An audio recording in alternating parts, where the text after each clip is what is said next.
Prologue. As Kale stood frozen, the universe seemed to unravel before him. A mockery to him. "You're kind, maybe I'll just be cruel to you," the universe says to him. She approached him with confidence, but it was all wrong. She wasn't the one destined to stand by his side.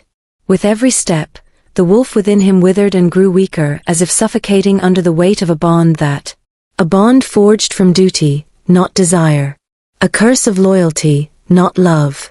The pack's burden crushed his heart, whispering a haunting truth: duty would always reign supreme, leaving love to wither in its shadow. Chapter 1. Serafina delicately pressed a wildflower between the pages of her journal, her dark brown hair falling around her like a curtain. The room was filled with the sweet scent of dried flowers, a testament to her love for collecting and pressing them. Her friends, Evangeline and Naomi, lounged on the bed, watching her with amusement. "Come on, Sarah, put that away," Evangeline said, tossing a knife into the air and catching it with a flourish. Evangeline was a wild one, daring on the crazy side of life. She didn't fear anything, not wolves, not beast, not man, and certainly not knives. "The harvest is about to start, flower girl," Naomi, the more quiet one, added. Serafina only shot her a look, still mesmerized by what she was doing. She has been doing it for years, but every time she brought flowers in, she felt alive. "It's time to get ready for the harvest festival," Eva said, bringing her back to reality. Serafina sighed, carefully closing her journal. "Do we have to go? I was really enjoying my flowers." Naomi chuckled. "You know we can't let you miss it. You'd spend the whole night alone, surrounded by your precious flowers." Evangeline nodded in agreement. "Besides, it'll be fun. There's music, food, and dancing. You love dancing even more than your flowers."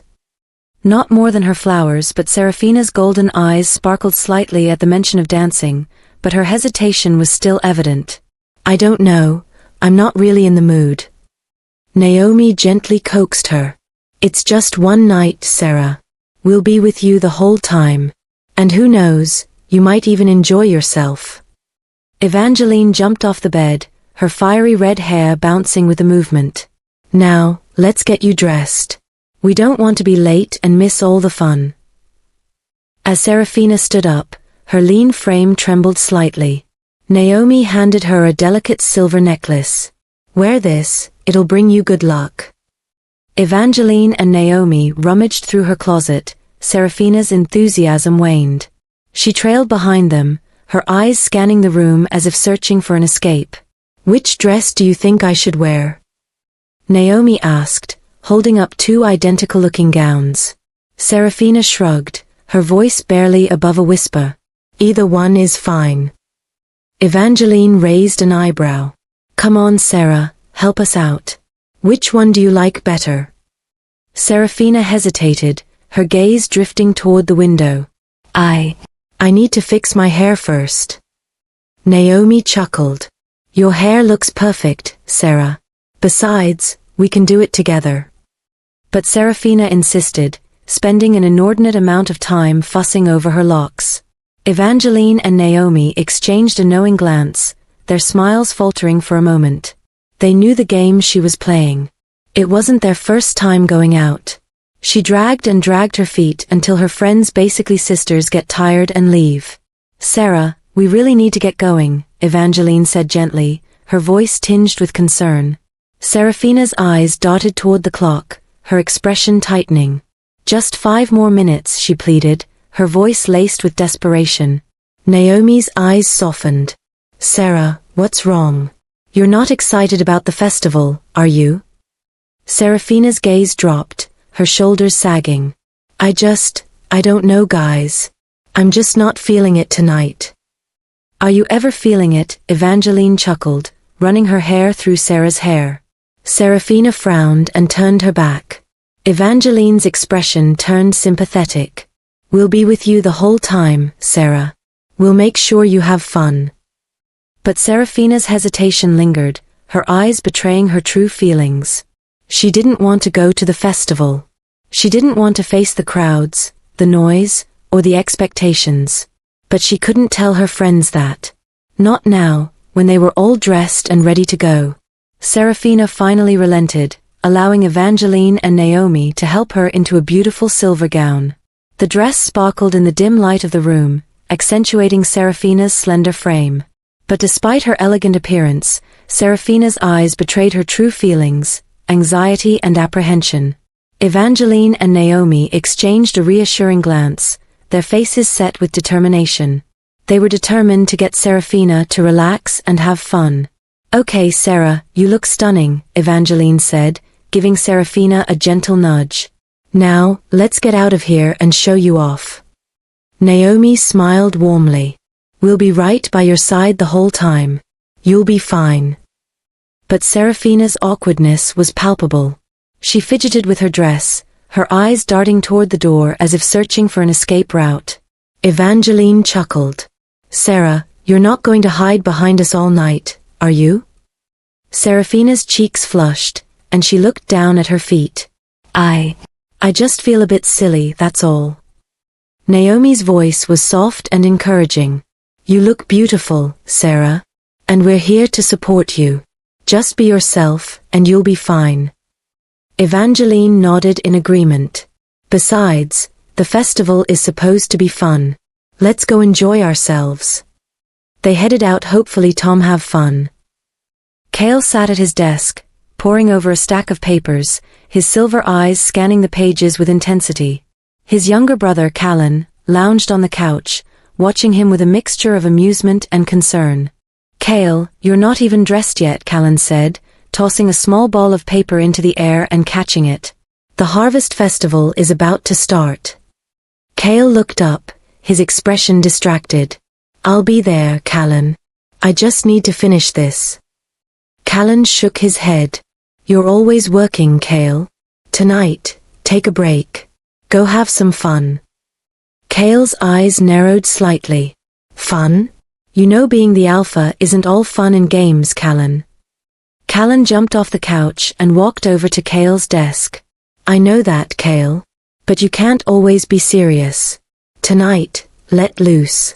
Dance with the girls, eat some good food, and enjoy yourself. Get drunk." Cale's expression softened, and he smiled wryly.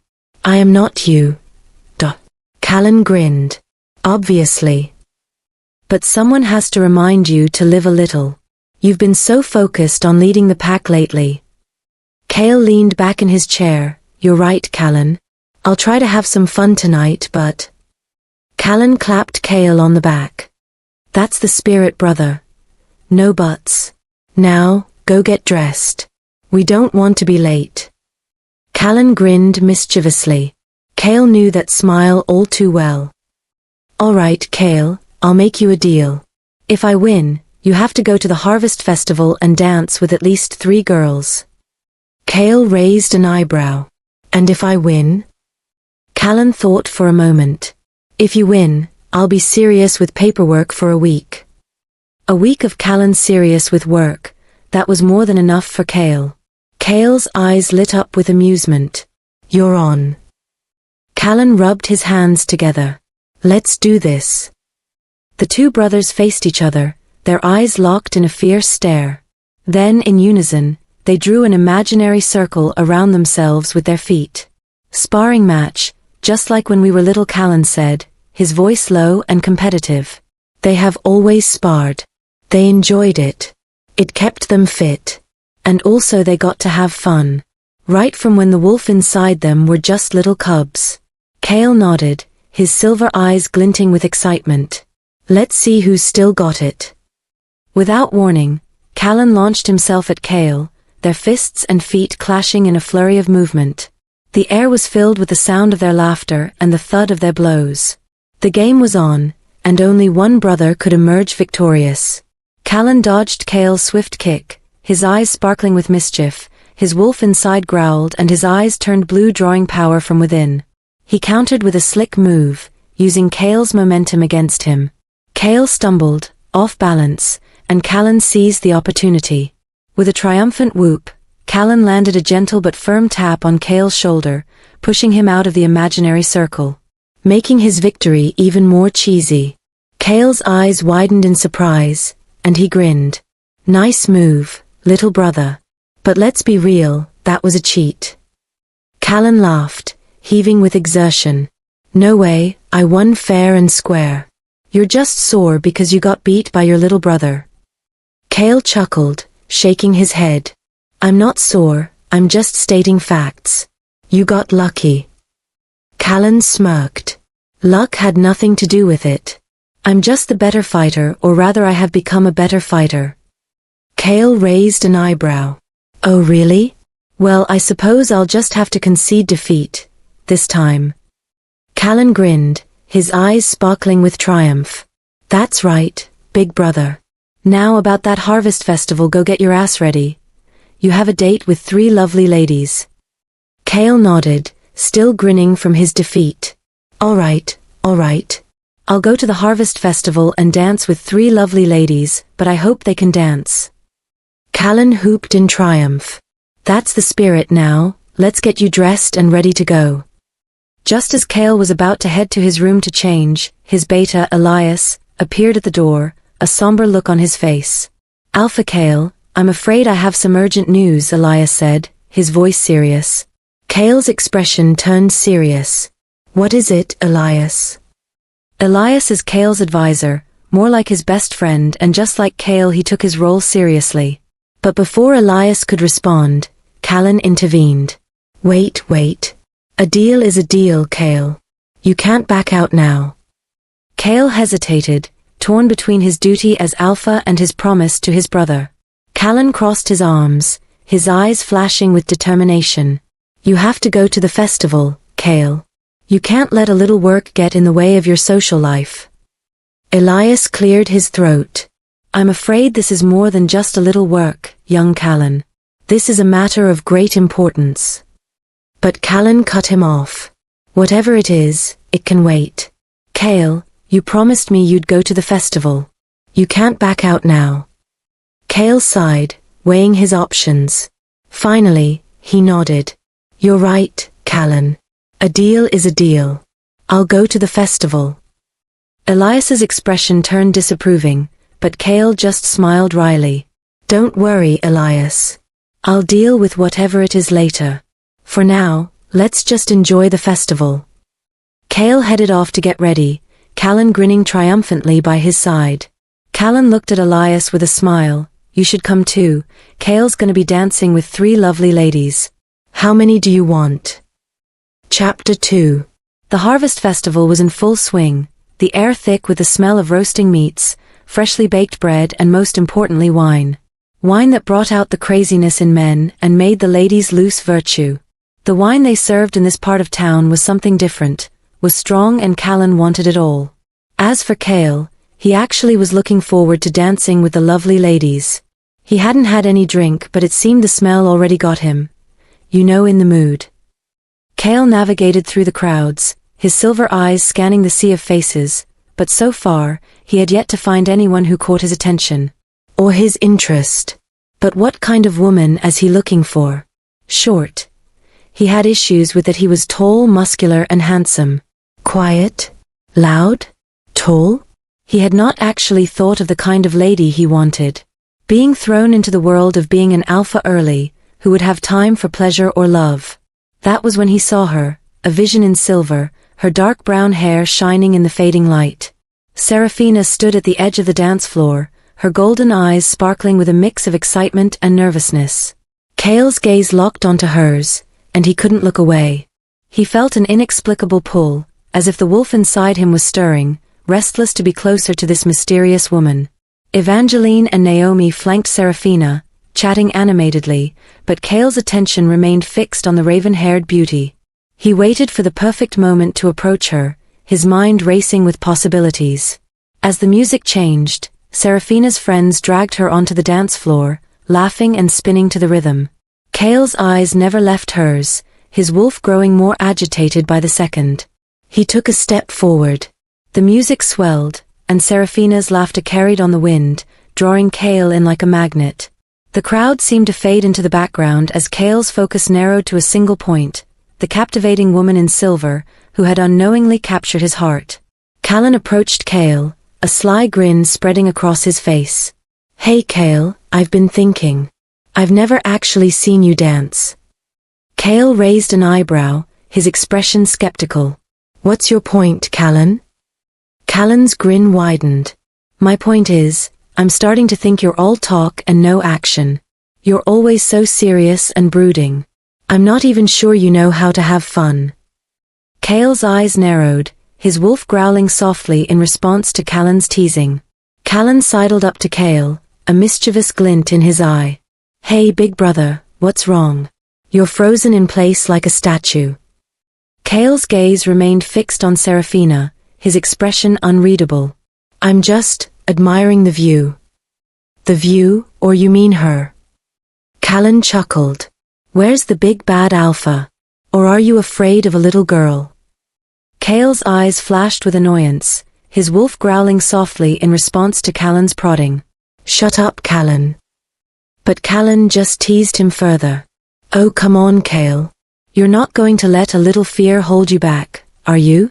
Go talk to her. Callan shoved Cale forward, propelling him toward Seraphina. Cale's eyes widened in surprise, but his wolf took over, guiding him toward the mysterious woman. As Cale stumbled forward, Seraphina's gaze met his, a spark of curiosity igniting in her golden eyes. Cale's heart skipped a beat, his wolf howling in triumph. He was in this now, and there was no turning back. As Cale approaches Seraphina, Naomi and Evangeline intercept him, their eyes narrowing in unison. They stood shoulder to shoulder, a united front, their body language screaming back off. Naomi, her voice firm but polite, asked, "Can we help you?" Evangeline's gaze flicked to Cale's face, her expression a mask of caution. Yes, what do you want? Cale's eyes locked onto Seraphina, his smile warm and genuine. I just wanted to talk to her, your friend. Naomi and Evangeline exchanged a skeptical glance, their faces a mirror image of distrust. They were new to this town, and in a world where social hierarchy was everything, they had to be careful. They had to look out for each other. Just as it seemed like Naomi and Evangeline were about to shut Cale down, Callan appeared at his side, a mischievous glint in his eye. Hey ladies, don't be too hard. He's harmless. Cale shot Callan a warning look, his eyes glowed, the wolf inside him coming forth flashing him with a silent message, don't reveal my identity. As if their wolves could communicate telepathically, maybe they could. Callan's grin faltered for a moment, before he recovered, his expression smooth once more. I was just about to tell them, Cale, that you're... Cale's hand shot out, his fingers wrapping around Callan's wrist in a vice-like grip. He squeezed hard, his eyes boring into Callan's. The message was clear, shut up. It's not like he was hiding who he was or didn't want to tell her, but he wanted their initial interaction to be genuine and untainted by his position of power. By keeping his identity under wraps for the moment, Cale hoped to establish a connection with Seraphina that was based on mutual interest, not obligation or deference. Cale's eyes locked onto Seraphina's, a warm smile spreading across his face. I'm Cale, he said, his deep voice low and smooth. Seraphina's cheeks flushed, her golden eyes sparkling with curiosity. I'm Seraphina, she replied, her voice barely above a whisper. But before they could continue, Naomi and Evangeline inserted themselves into the conversation, their bodies angled in a way that obstructed any flow between Cale and Seraphina. Naomi asked Cale a series of pointed questions, her tone polite but firm, while Evangeline hovered at her side, her eyes narrowed in suspicion. What brings you here? Are you from around here? What do you do? Are you friends with anyone we know? Evangeline chimed in, her tone just as sharp. Yes, what's your business with Seraphina? Cale's smile remained steady, but Seraphina's eyes began to dart back and forth, her expression growing increasingly uncomfortable. Their protective instincts were on full display, and Cale couldn't help but admire their loyalty. After all, Seraphina, Naomi, and Evangeline were newcomers to this town, and they only had each other to rely on. It was natural that they would be wary of outsiders and defensive of their own. As Cale watched Naomi and Evangeline circle around Seraphina, a fierce glint in their eyes, he realized that their protectiveness wasn't just about being possessive or controlling. It was about survival. They had formed a tight-knit unit, a bond forged from necessity and trust. and they would do whatever it took to keep each other safe. Kale's smile never wavered, but Seraphina's eyes began to dart back and forth, her expression growing increasingly uncomfortable. Just when it seemed like the conversation was going to stall, Callan swept in, his charm and charisma radiating like a beacon. "Ladies, I'm so sorry to interrupt, but I simply must steal you away," he said, his eyes sparkling with mischief. Naomi and Evangeline exchanged a skeptical glance, but Callan's infectious grin eventually won them over. With a chorus of laughter, they allowed Callan to lead them away, leaving Kale and Seraphina alone at last. As they disappeared into the crowd, Kale turned back to Seraphina, his eyes burning with intensity. "Where were we?" he asked, his voice low and husky. As Callan swept Naomi and Evangeline away, Kale and Seraphina were finally left alone, the crowd swirling around them like a kaleidoscope of colors. The music was a gentle hum, a soothing melody that seemed to match the rhythm of their heartbeats. The air was alive with the scent of blooming flowers and the sweet tang of roasting meats, but Kale's senses were attuned to only one thing, Seraphina.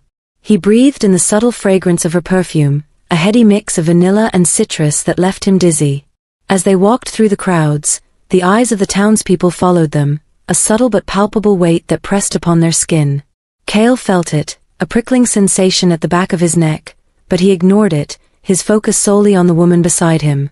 Seraphina seemed to sense it too, her eyes darting nervously around the crowd, but as she caught Kale's gaze, her smile faltered, and she looked away, her cheeks flushing a delicate pink. The tension between them was palpable, a living, breathing thing that pulsed with an energy all its own. Kale felt it, a thrumming in his veins, a sense of anticipation that seemed to build with every step. As they walked, the crowd began to thin, the music and laughter fading into the background. They found themselves at the edge of the festival grounds, the moonlit gardens stretching out before them like a silver sea. The air was quieter here, the only sound the soft rustle of leaves and the distant hum of crickets. Kale felt a sense of peace settle over him, a sense of being exactly where he was meant to be. He turned to Seraphina, his eyes locking onto hers, and smiled. "I'm glad we finally got a chance to talk," he said, his voice low and husky. Seraphina's eyes sparkled, her smile radiant. "Me too," she replied, her voice barely above a whisper. As they stood there, the world around them melted away, leaving only the two of them, suspended in a moment of perfect tranquility. As they strolled away from the crowd, the silence between them was palpable. Kale and Seraphina walked side by side, their feet crunching on the gravel path, but the conversation was slow to start. They exchanged awkward smiles, their eyes darting around the gardens, searching for something, anything to say. The tension between them was still there, but it was no longer electric. Instead, it felt like a gentle hum, a reminder that they were both still feeling their way around each other. Finally, Seraphina broke the silence, her voice barely above a whisper. "This is awkward." Kale chuckled, his eyes crinkling at the corners. "I know, right?" Seraphina laughed, a soft melodious sound that sent shivers down Kale's spine. "I mean, we've been trying to get to this point all night, and now that we're finally alone, we don't know what to say." Kale grinned, feeling a sense of relief wash over him. "I guess we should have planned this out better." Their laughter mingled together, a joyful sound that seemed to fill the entire garden. As they walked, the awkwardness began to fade, replaced by a sense of ease and comfort. They talked about everything and nothing, their conversation flowing easily. They discovered shared interests and laughed together at their own jokes. As the night wore on, the gardens grew quieter, the only sound the distant music and the soft rustle of leaves. Kale and Seraphina walked hand in hand, their fingers intertwined, their hearts beating in perfect sync. Add their wolves in perfect sync and describe in more details how Kale's wolf always wanted a mate and how Seraphina's wolf FWL like this is it we found our mate and bind. As they strolled away from the crowd, the silence between them was palpable. Kale and Seraphina walked side by side, their feet crunching on the gravel path, but the conversation was slow to start. They exchanged awkward smiles, their eyes darting around the gardens, searching for something, anything to say. The tension between them was still there, but it was no longer electric. Instead, it felt like a gentle hum, a reminder that they were both still feeling their way around each other. Finally, Seraphina broke the silence, her voice barely above a whisper. "This is awkward." Cale chuckled, his eyes crinkling at the corners. "I know, right?" Seraphina laughed, a soft melodious sound that sent shivers down Cale's spine. "I mean, we've been trying to get to this point all night, and now that we're finally alone, we don't know what to say." Cale grinned, feeling a sense of relief wash over him. "I guess we should have planned this out better." Their laughter mingled together, a joyful sound that seemed to fill the entire garden. As they walked, the awkwardness began to fade, replaced by a sense of ease and comfort. Deep within them, their wolves stirred, sensing the connection between their humans. Cale's wolf, a majestic creature with a thick coat and piercing yellow eyes, had always yearned for a mate. He had grown restless, pacing the confines of Cale's mind, searching for the one who would complete him. And now, as Cale walked hand in hand with Seraphina, his wolf's excitement was palpable. He sensed the bond forming between them, a connection that went beyond mere physical attraction. This was it, his wolf seemed to say. This was the one. Seraphina's wolf, a sleek and agile creature with a silvery coat and piercing green eyes, felt it too. She had always been cautious, wary of outsiders, but as she sensed Cale's wolf, she felt a spark of recognition. This was it, she seemed to say. This was the one we've been searching for. As their humans laughed and talked, their wolves began to weave their energies together, forming a bond that would tie them together for life. It was a gentle, insistent tug, a sense of being drawn together by an unseen force. Cale and Seraphina felt it, a subtle but undeniable connection that seemed to grow stronger with every passing moment. They exchanged a glance, their eyes locking in a way that seemed to transcend words. "So tell me about your friends," he asked, his eyes sparkling with interest. "Naomi and Evangeline seem like a formidable team." Seraphina's expression softened, her eyes clouding over with a mix of sadness and gratitude. "They're all I've got," she said, her voice barely above a whisper. Cale's ears perked up, his wolf sensing the depth of her emotion. "What do you mean?" he asked, his tone gentle. Seraphina took a deep breath, her shoulders squaring as she began to tell her story. "I lost my family when I was younger," she said, her voice cracking with emotion. "I was part of a pack, but it didn't work out. I had to leave." Cale's heart went out to her, his wolf growling softly in sympathy. He couldn't imagine what it would be like to lose everything and everyone you loved. Seraphina's eyes locked onto his, her gaze burning with intensity. "Naomi and Evangeline.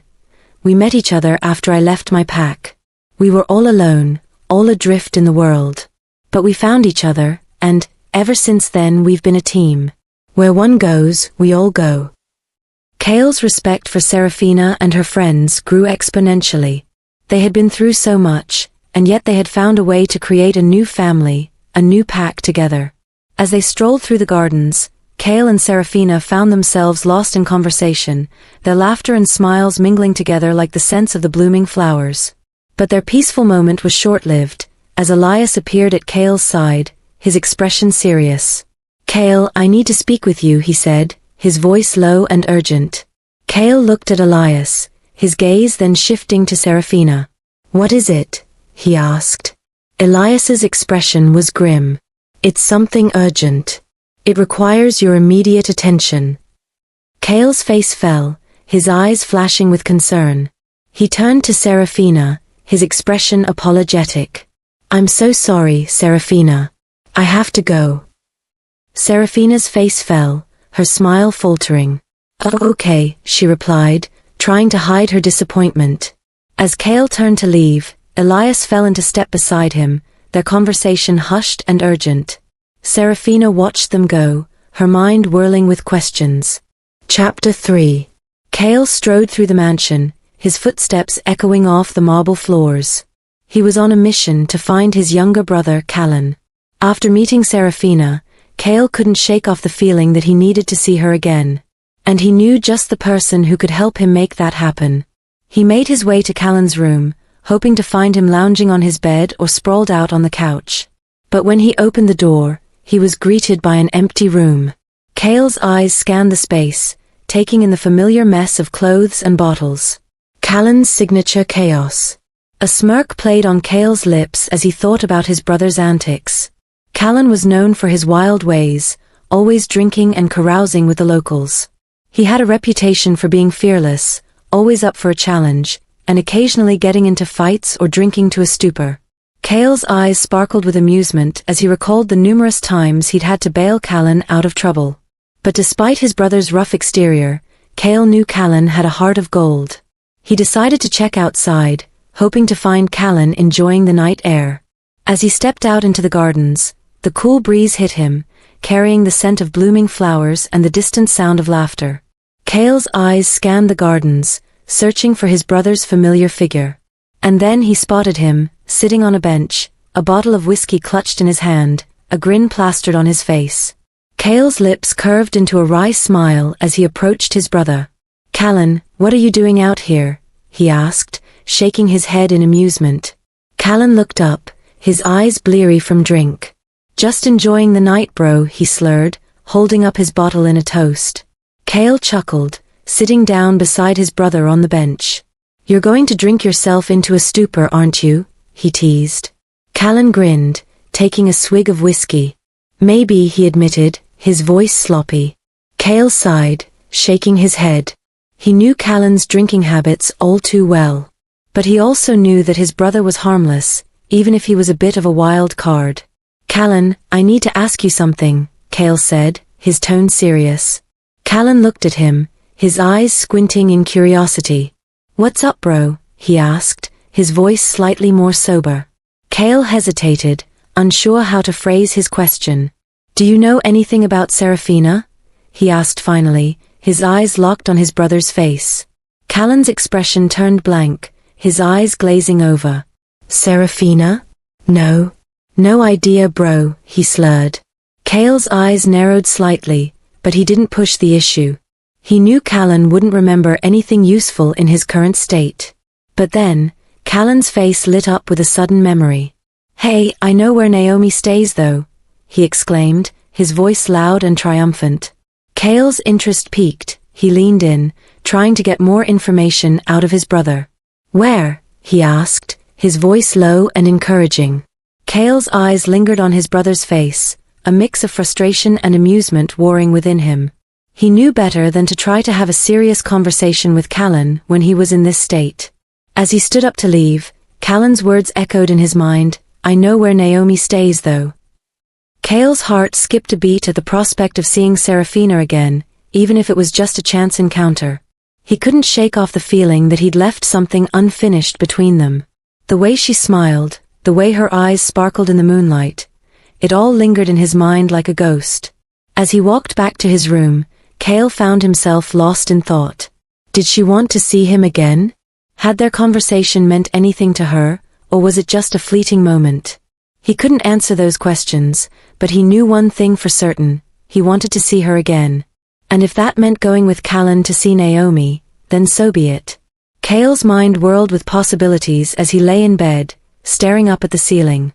He knew it was a risk, showing up uninvited, but he couldn't shake off the feeling that this was something he had to do.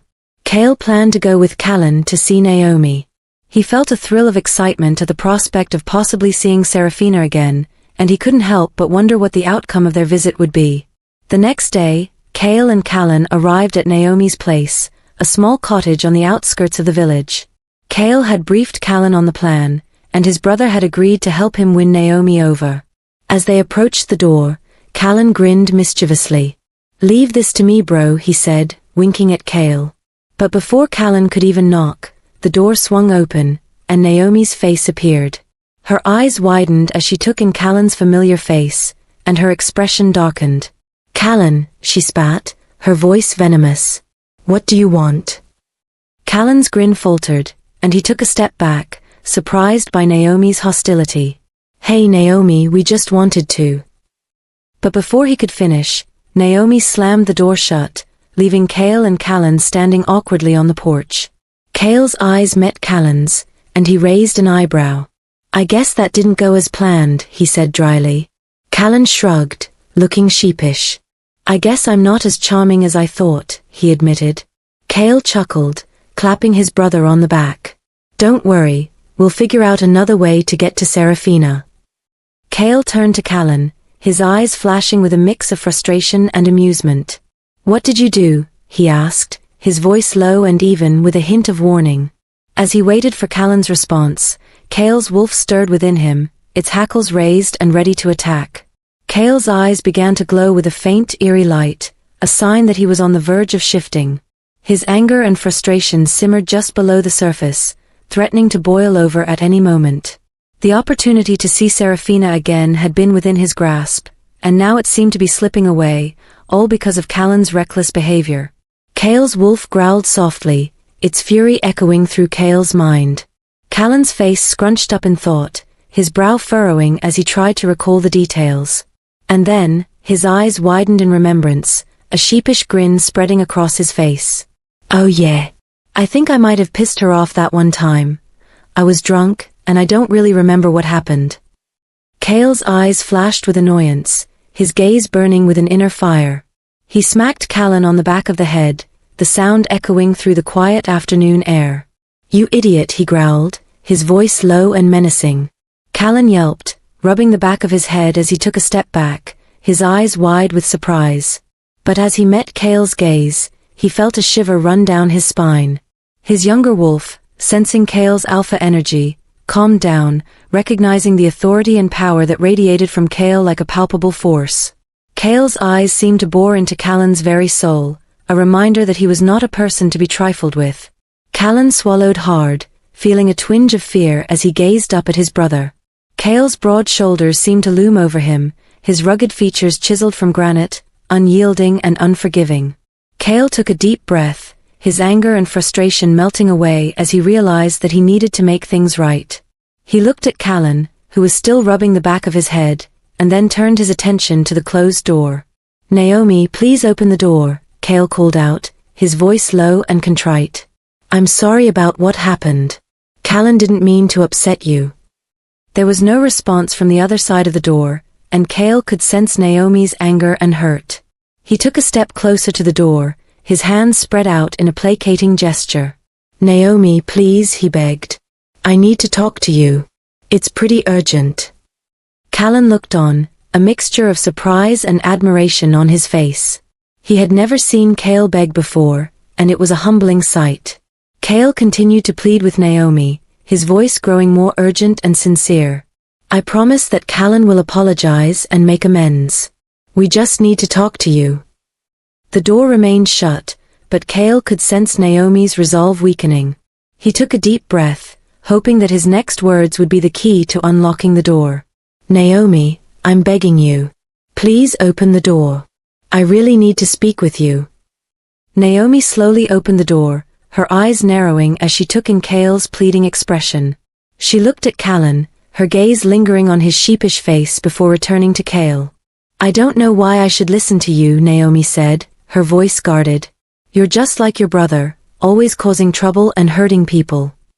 Kale's eyes flashed with a hint of defensiveness, but he quickly composed himself. I'm not like Callan, he said, his voice calm and sincere. I would never intentionally hurt anyone. Naomi raised an eyebrow, her eyes searching Kale's face. You're not as reckless as your brother, I'll give you that, she said, her tone measured. You've got those cute, innocent eyes that make me want to trust you, but I'm not buying it just yet. Naomi's gaze lingered on Kale's face, her expression a mix of curiosity and wariness. I've seen guys like you before, she said, her voice laced with a hint of skepticism. Bad boys who break girls' hearts for fun. And I'm not about to let you do that to Serafina. Kale's eyes locked onto Naomi's, his face a mask of calmness. But beneath the surface, he felt a spark of defensiveness. Was that really what Naomi thought of him? He took a deep breath, trying to reassure her. I'm not like that, Naomi. I promise I won't hurt Serafina. Naomi's expression softened slightly, but her eyes still held a hint of wariness. I hope not, she said quietly. For your sake, and for Serafina's. Naomi's expression softened slightly, but she still stood in the doorway, blocking their entrance. So what is it that you want? She asked, her voice a little more relaxed. I want to see Serafina, Kale said, his eyes locked onto Naomi's. "I need to talk to her." Naomi nodded thoughtfully. "She's not here right now," she said, "but she does stay here sometimes." Cale's face lit up with hope. "Really? Can we wait for her?" Naomi hesitated for a moment. "Or if you'd rather, I can tell you where she is. It's not far from here." Naomi turned to Callan, her eyes stern. "And you. Behave yourself." Cale's eyes met Naomi's, a silent understanding passing between them. "I'll take responsibility for him," Cale said, his voice firm. "He'll behave." Chapter 4.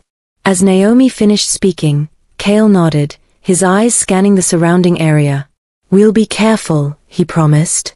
Naomi's gaze lingered on Callan, her eyes still narrowed in warning. "See that you are," she said, her voice dripping with skepticism. "I'm still not convinced you're not going to cause more trouble." Just then, a figure appeared in the distance, walking towards them with a confident stride. As she drew closer, Cale's eyes lit up with excitement. "Wait, isn't that?" Callan started to say, his eyes fixed on the approaching figure.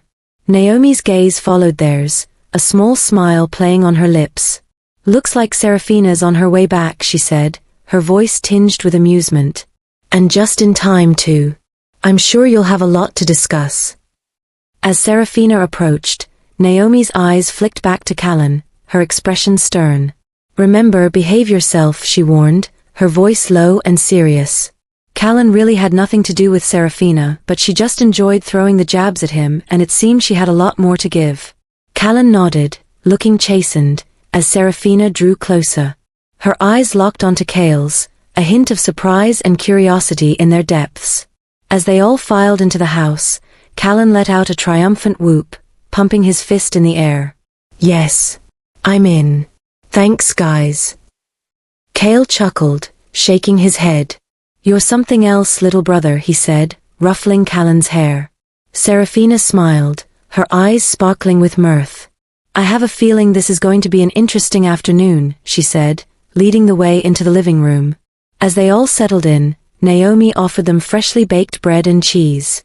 Callan, determined to prove himself, was on his best behavior, earning approving smiles from Naomi and Seraphina. As the afternoon wore on, Cale found himself drawn to Seraphina with increasing intensity.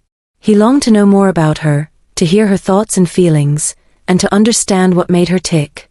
He yearned to hold her close, to feel her warmth and her heartbeat, and to experience the gentle touch of her hand. Cale's passion swirled within him, threatening to consume him whole. He couldn't help but wonder what it would be like to kiss her, to taste the sweetness of her lips, and to feel her soft skin against his. He knew he had to be patient, but it was getting harder by the minute to resist the allure of Seraphina's charms. His wolf growled softly in agreement, its primal instincts urging Cale to take action, to mark Seraphina as his own and protect her from harm. Cale's senses came alive, his nostrils flaring as he caught the sweet scent of Seraphina's perfume, his ears perked up as he listened to the soft cadence of her voice. He knew he had to be patient, but it was getting harder by the minute to resist the allure of Seraphina's charms. His wolf was growing restless, demanding that Cale take action, and Cale wasn't sure how much longer he could keep his primal instincts at bay. As the afternoon sun cast its warm golden light upon the cozy living room, Cale and Seraphina sat together on the plush couch, their bodies angled towards each other in a gentle, intimate curve. The soft cushions seemed to cradle them, enveloping them in a sense of comfort and tranquility, as they lost themselves in the gentle flow of conversation. Seraphina's laughter was like music, a melodious sound that wove itself into the fabric of Cale's being, making his heart sing with joy. Her eyes sparkled like diamonds in the soft light, shining brightly with amusement as Cale regaled her with stories of his childhood adventures. His own eyes, a deep burnished gold, gazed into hers, drinking in the beauty of her face, the gentle curve of her lips, and the soft silky texture of her hair. As they talked, their hands touched, fingers intertwining in a gentle exploratory caress. The touch sent shivers down Cale's spine, his wolf stirring restlessly within him, urging him to claim this woman, to mark her as his own. But Cale resisted the primal urge, content to simply bask in the warmth of Serafina's presence, to savor the sweet, intoxicating scent of her perfume, and to revel in the gentle, sensual touch of her hand. Their cozy, intimate world was occasionally interrupted by the distant shout of Naomi, her voice rising in exasperation as she chased after Cale's younger brother, Callan. "Callan, stop that. Don't make me have to come over there." The sound of her voice was like a distant rumble of thunder, a reminder that there was a world beyond the cozy romantic bubble that Cale and Serafina had created. But even the occasional interruptions couldn't pierce the sensual romantic haze that surrounded them. Cale and Serafina were lost in their own little world, a world of soft, golden light, gentle laughter, and sweet, intoxicating scents. As they sat together on the couch, their hands touching, their eyes locked, they both knew that this was just the beginning of something special, something that would change their lives forever. As Serafina gazed at Cale, she felt a flutter in her chest. There was something about his strong, chiseled features that drew her in, something about his piercing golden eyes that made her feel like he could see right through to her soul. She couldn't help but wonder what it would be like to know him better, to explore the depths of his eyes and uncover the secrets of his heart. And to Cale, when he looked at Serafina, he felt a spark of attraction ignite within him. Her delicate features seemed to glow with an inner light, and her piercing green eyes sparkled with a hint of mischief. He found himself hoping that he could get to know her better, that he could uncover the mysteries that lay beneath her captivating smile. He wondered what it would be like to hold her close, to feel her warmth and her heartbeat, and to explore the depths of her passion. Naomi's shouting pierced the air. She wasn't usually this frazzled. Normally, she was calm and collected, with a warm smile and a gentle touch. But today, she seemed frazzled. What could Callan have possibly done to get under her skin like that? Serafina turned to Cale, a mischievous glint in her eye. "I think we're providing a nice distraction for Naomi," she said, her voice barely above a whisper. Cale chuckled, his eyes crinkling at the corners. "I think you might be right," he said, his voice low and smooth. As they stood there, the tension between them was palpable. Serafina felt a flutter in her chest, and Cale's eyes seemed to burn with intensity. "Maybe we should go for a little walk outside," Serafina suggested, her voice husky. Cale's face lit up with a smile. "I'd like that," he said, offering her his arm. Just as they prepared to step outside, Elias, Cale's advisor, appeared at the door. "Cale, I need to speak with you," he said, his expression urgent. Cale excused himself, his face tense with concern. Serafina watched him go, feeling a pang of disappointment. "I have to leave," Cale said, returning to her side. "But I'll see you tonight. Meet me at the old oak at sundown." "I'd like that," Serafina said, her eyes sparkling with anticipation. "But what's going on? You look worried." Cale hesitated, his eyes darting towards the door. "I'm not sure yet," he said quietly. "My friend Elias just received some disturbing news. I need to go and find out what's happening." Serafina's expression turned serious. "Be careful," she said, her voice low and husky. Cale's eyes locked onto hers, his gaze burning with intensity. "I will," he promised. "I'll see you tonight." As they parted ways, Serafina couldn't shake the feeling that something was off. What could be happening that would require Cale's immediate attention? And what did it have to do with the strange, urgent look on Elias's face? Just as the boys left, Evangeline arrived. The girls were complete. Naomi, who had been busy tidying up the living room, let out a sigh of relief as Evangeline swept into the room, her long curly hair bouncing with each step.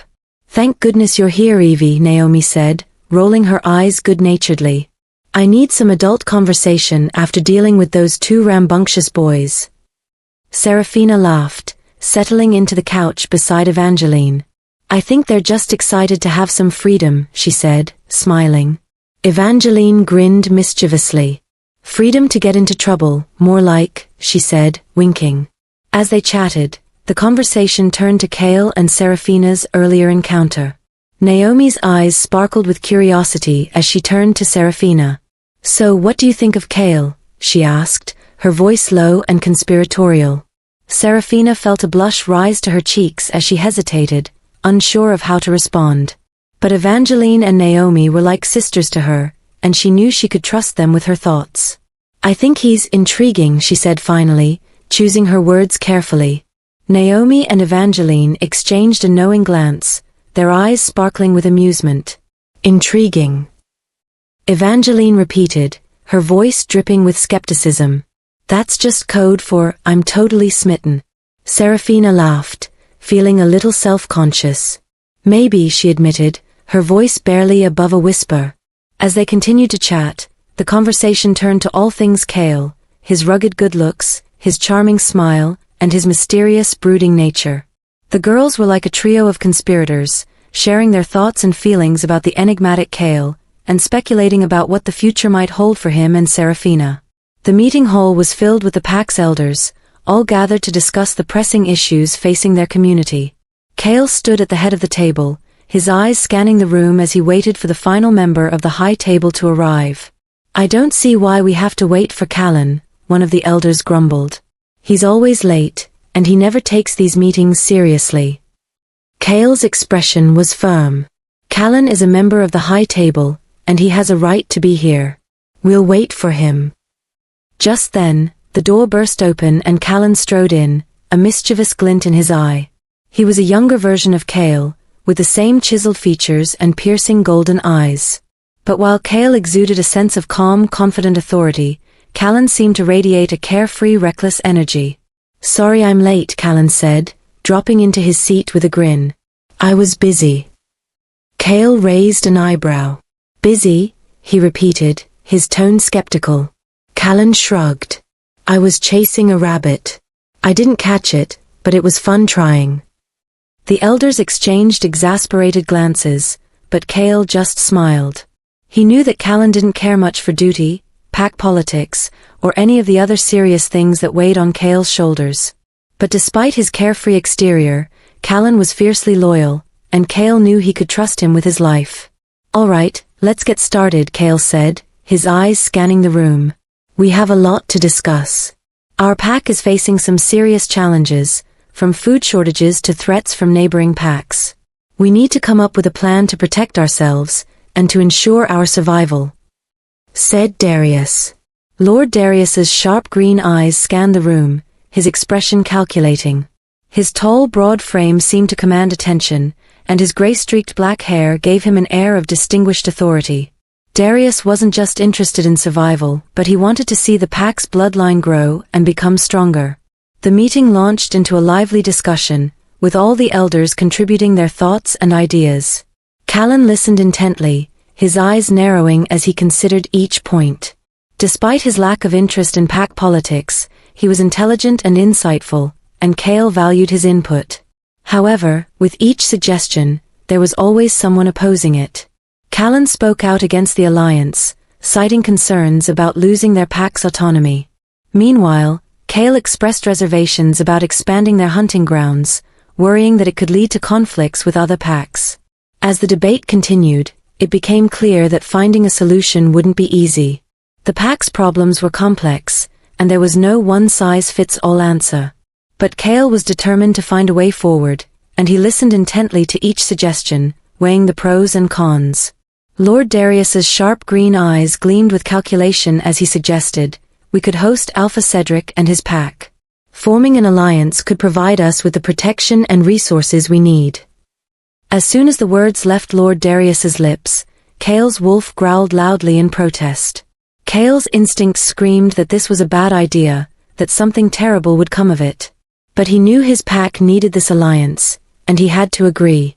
Lord Darius's expression was unreadable, but Cale knew his uncle's motivations. He had already proposed that Cale marry Alpha Cedric's daughter, a suggestion Cale had flatly refused. Lord Darius was a tall, broad man with gray-streaked black hair and piercing green eyes. His presence commanded respect, and his cunning nature made him a formidable strategist. Lord Darius always put the pack first. But would Cale? Chapter 5. Cale and Serafina were walking through the village when they heard a faint cry for help. They rushed towards the sound and found a blind elder struggling to get up from the ground. As Cale rushed to his side, the elder's face twisted in a mixture of frustration and embarrassment. I'm fine, he muttered, his hands flailing wildly as he tried to regain his balance. But Kale could see that he was far from fine. The elder's eyes were cloudy with cataracts, and his skin was pale and clammy. Kale gently grasped the elder's arm, his touch firm but gentle, and helped him to his feet. As the elder stood, his face still scrunched up in embarrassment, Kale began to dust off his clothes, his movements economical and precise.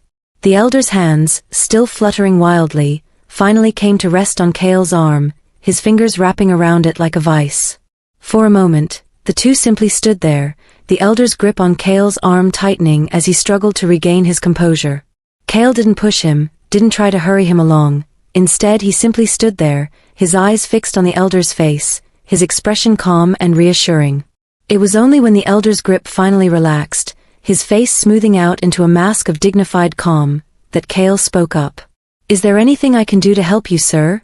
he asked, his voice low and gentle, his words tumbling out in a slow, soothing cadence. As Kale spoke, Serafina watched in amazement as the elder's face slowly began to soften.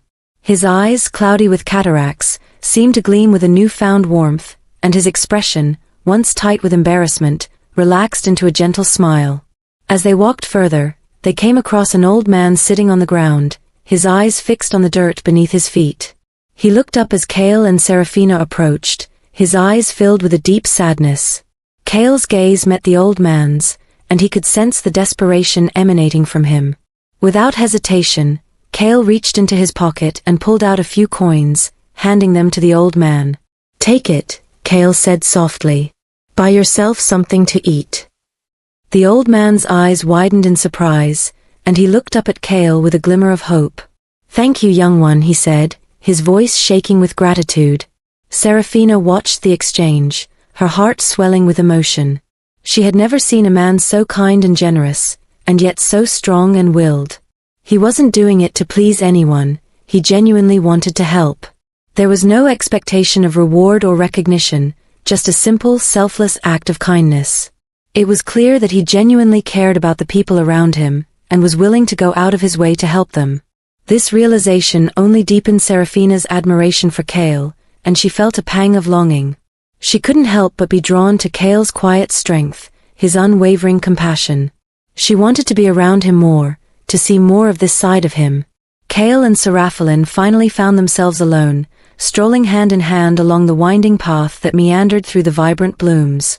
The sweet, heady scent of roses and lavender wafted through the air, entwining itself with a gentle rustle of leaves and the soft melodic song of birds, creating a symphony of sensory delights that seemed to heighten the sense of intimacy and connection between them. As they walked, the soft emerald-green grass beneath their feet seemed to whisper secrets, urging them to surrender to the magic of the moment. Seraphilan's heart swelled with emotion as she gazed up at Kale, her eyes drinking in the sight of his chiseled features, softened by the warm golden light of the setting sun. His eyes, those piercing sapphire-blue orbs that seemed to see right through to her very soul, met hers, and for a moment, time itself seemed to stand still. "Why are you so kind to everyone, Kale?" Seraphilan asked, her voice barely above a whisper, as if she feared breaking the spell that had been woven around them. "You have a heart of gold, always putting others before yourself. It's as if you're driven by a deep sense of compassion and empathy." Kale's eyes crinkled at the corners as he smiled, his lips curving upward in a gentle, self-deprecating smile. "I'm just a person who wants to help others, Seraphilan," he said, his voice low and husky, like the soft purr of a contented cat. "I couldn't help but be kind, even if I wanted to. It's just who I am." As Kale spoke, Seraphilan felt her heart overflow with emotion, as if it was going to burst free from her chest. She saw the sincerity in his eyes, the genuine kindness that radiated from him like a warm golden light.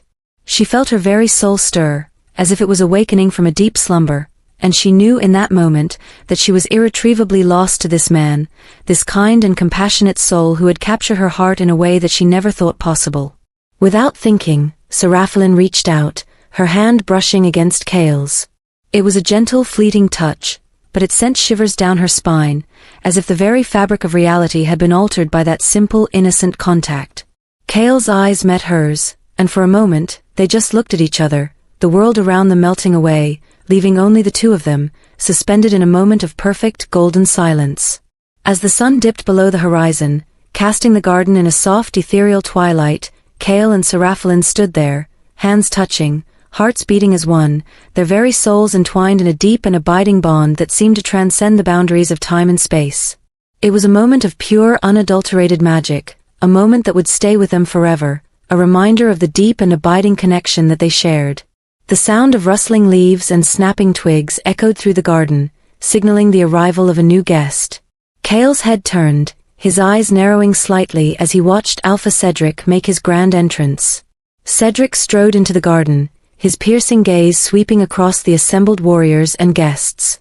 His eyes lingered on each face, as if sizing them up, before moving on to the next. Kale felt a shiver run down his spine as Cedric's gaze met his, a fleeting sense of unease that he quickly suppressed. "Alpha Cedric," Kale said, stepping forward with a courteous smile. "Welcome to our humble gathering. I'm glad you could join us." Cedric's gaze flicked to Kale, his expression unreadable. "Kale," he said, his voice deep and resonant. "I must say your garden is quite impressive." Kale's smile faltered for a moment, his anxiety rising as Cedric began to inspect the surroundings. Cedric's eyes seemed to miss nothing, taking in every detail, from the intricate stone carvings to the vibrant blooms. Kale felt like he was being judged, his every move scrutinized. "Thank you," Kale said, trying to maintain his composure. "We've worked hard to create a peaceful oasis in the heart of our village." Cedric's gaze snapped back to Kale, his eyes narrowing slightly. "I can see that," he said, his voice dripping with an undercurrent of skepticism. "Tell me, Kale, what's the purpose of this gathering? I hope it's not just a social nicety." Kale's heart sank, his unease growing as he realized that Cedric was not here to make small talk. He was here to discuss politics, to negotiate and manipulate. Kale's confident exterior began to crack, his internal struggle to manage his unease threatening to spill over into his actions. The dinner had been a lavish affair, with succulent meats and steaming vegetables served on fine silver platters. The conversation had been polite, if a little stilted, with Cedric dominating the discussion with tales of his pack's conquests. As the evening wore on, the guests lingered, enjoying the warmth and camaraderie of the gathering. Kale, Cedric, and Livia sat close together at the round table, surrounded by the gentle hum of conversation and the soft clinking of glasses. Kale, his eyes locked on Cedric's, leaned forward, his voice taking on a serious tone. "Alpha Cedric, I've been thinking a great deal about the future of our packs, and I believe it's time for us to consider forming an alliance." The room fell silent, the guests' eyes drawn to the trio seated at the center table. Cedric's expression remained neutral, but Kale could sense a spark of interest igniting within him. "An alliance, you say?" Cedric repeated, his voice measured. "What makes you think that's necessary, Alpha Kale?" Kale took a deep breath, his mind racing with the arguments he had prepared. "Our packs have always existed separately, but I believe that together, we could achieve great things. We could share resources, knowledge and strength, making us a formidable force against any threats that may arise." Cedric's eyes glinted with a calculating intensity. "I see," he said, his voice dripping with an undercurrent of intrigue. "And what do you propose we do to solidify this alliance?" Kale's heart pounded in his chest, his senses on high alert. He knew that the next few moments would be crucial, that the fate of his pack hung in the balance. "I was thinking that perhaps," Kale began, his voice trailing off as Cedric's eyes flashed with a knowing glint. "Ah yes," Cedric said, his voice dripping with satisfaction. "I think I see where you're going, Kale. And I must say, I'm intrigued." Livia, who had been watching the exchange with interest, leaned forward, her eyes sparkling with curiosity. "Father, what do you propose?" she asked, her voice husky. Cedric's gaze locked onto Kale's, his eyes burning with an unnerving intensity. "I propose a marriage bond, Kale," he said, his voice dripping with satisfaction. "Between you and my daughter, Livia." The room seemed to shrink, the air growing thick and heavy as Kale struggled to find the right words. He knew that this was a proposal he couldn't refuse, not without risking the future of his pack. But his heart belonged to Serafina, and the thought of marrying another woman felt like a betrayal. As Cedric's words hung in the air, the faces of the other people present reflected their reactions. Elias, Cale's advisor and best friend, watched Cale intently, his eyes fixed on his friend's face as he waited to see how he would respond. Lord Darius, Cale's uncle, maintained a neutral expression, but Cale could sense the satisfaction simmering beneath the surface. Darius had always believed that an alliance with Cedric's pack was the key to securing their future, and he was clearly pleased that the opportunity had finally arisen. Callan, Cale's younger brother, looked like he had been punched in the gut, his eyes wide with shock and dismay. For a moment, he forgot about the politics and the implications, and all he could think about was the injustice of forcing someone into a marriage they didn't want.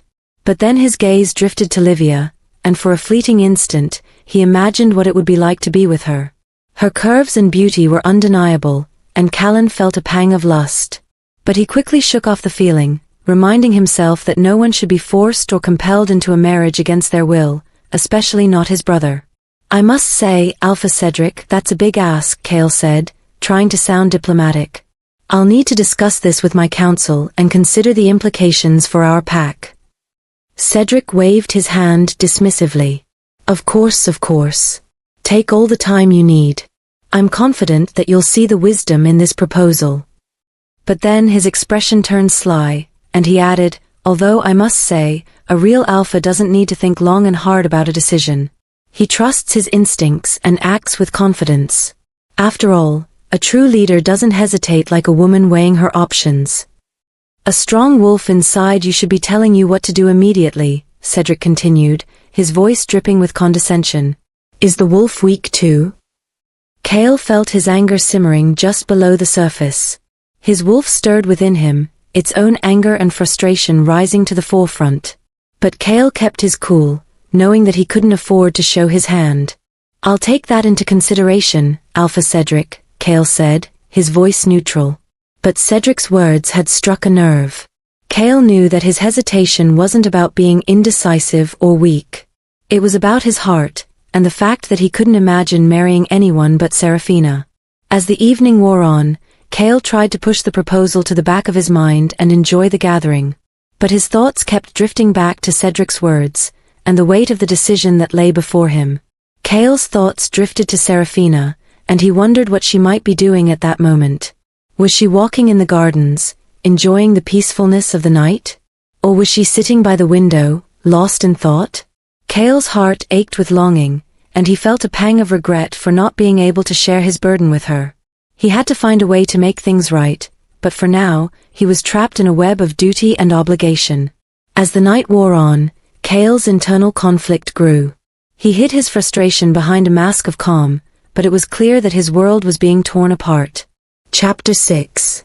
Cale had a feeling that Alpha Cedric would still want a word with him. For Alpha Cedric, it was all about total dominance, control, and power. Just like in his conquest stories, and Cale wasn't ready for that. So he did what any wise alpha would do, stay in sight but out of reach, avoiding any misstep that might send the wrong message. But right now, he felt like he was the game being played, and he didn't like it. Callan approached him, a concerned expression on his face. "Cale, you okay? You seem a million miles away." Cale forced a smile, trying to reassure his brother. "I'm fine, Callan. Just processing." Callan's eyes narrowed. "Processing? That's just a nice way of saying you're freaking out. What's going on, Cale?" Cale sighed, feeling the weight of his responsibilities bearing down on him.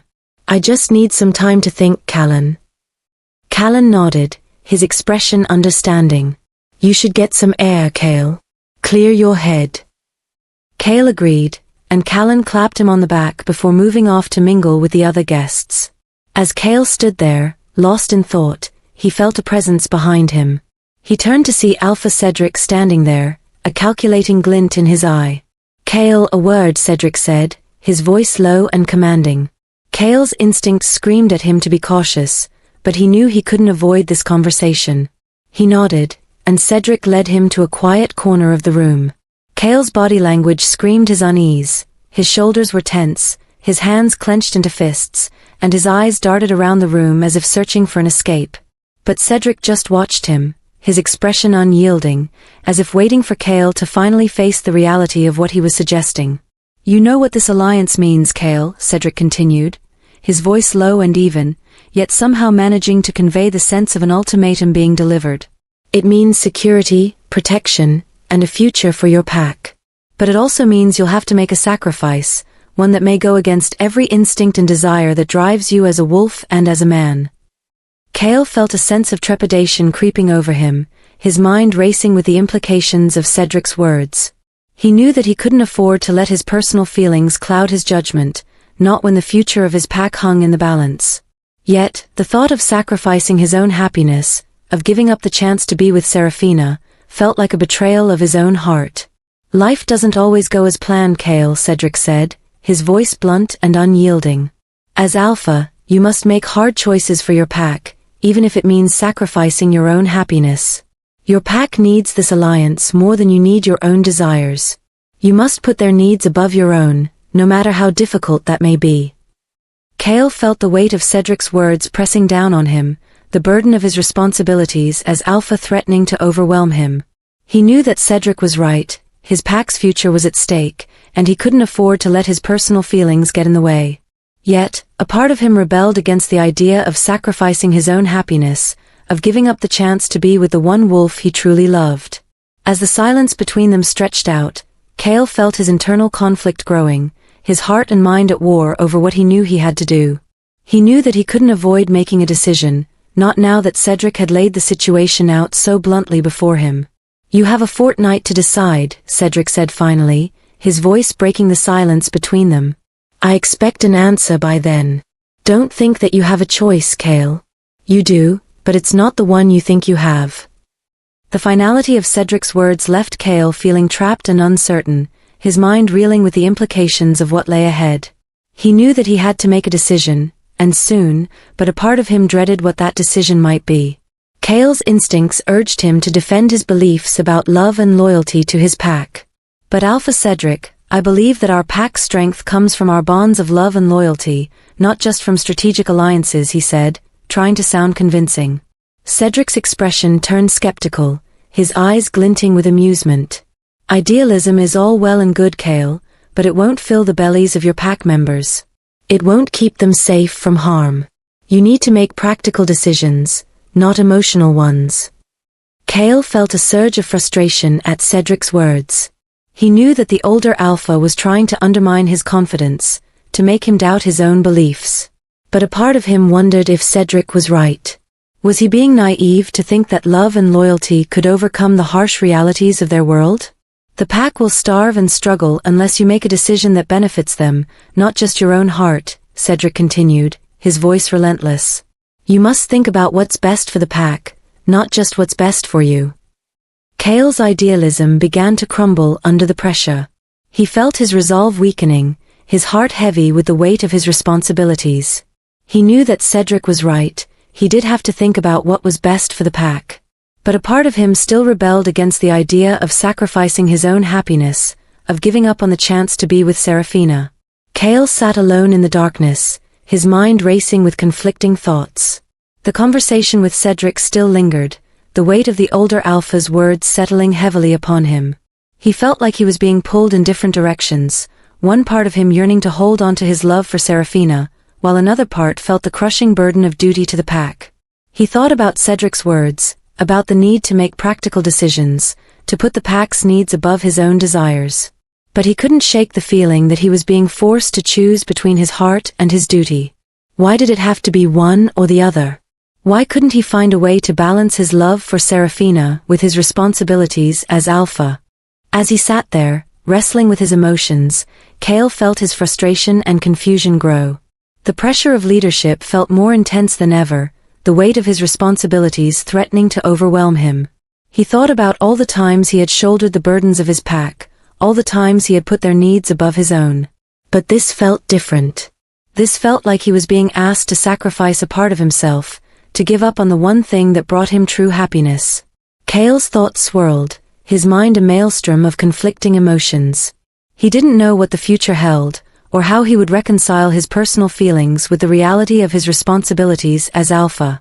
All he knew was that he felt lost, alone and uncertain, the burden of his duties weighing heavier than ever before. Cale tried to talk himself through the decision, to weigh the pros and cons, to consider every angle. He thought about the benefits of the alliance, about the security and protection it would bring to his pack. He thought about Livia, about her strength and her beauty, about the potential she had as a mate. But every time he tried to convince himself that this was the right decision, his mind would wander back to Serafina. He thought about her smile, her laughter, her eyes sparkling with mischief. He thought about the way she made him feel, like he was home, like he was exactly where he was meant to be. As he sat there, wrestling with his thoughts, Cale felt his internal conflict intensify. He was unable to see a clear path forward, unable to make a decision that felt right. All he knew was that something needed to change, that he couldn't keep going on like this, torn between his duty and his heart. The weight of his responsibilities pressed down on him, making it hard to breathe. Cale felt like he was drowning in his own doubts and fears, unable to find a lifeline to cling to. He knew that he needed to make a decision, but he had no idea what that decision should be. Cale took a deep breath, acknowledging the harsh reality of leadership and the tough choices he faced. He knew that Cedric was right. As Alpha, he had to put the needs of his pack above his own desires. But his internal resistance to the idea of giving up on Serafina made it difficult for him to fully accept Cedric's advice. Cale stood up, his eyes scanning the darkness. He knew that he couldn't make the decision now, not when his heart was still reeling from the thought of losing Serafina.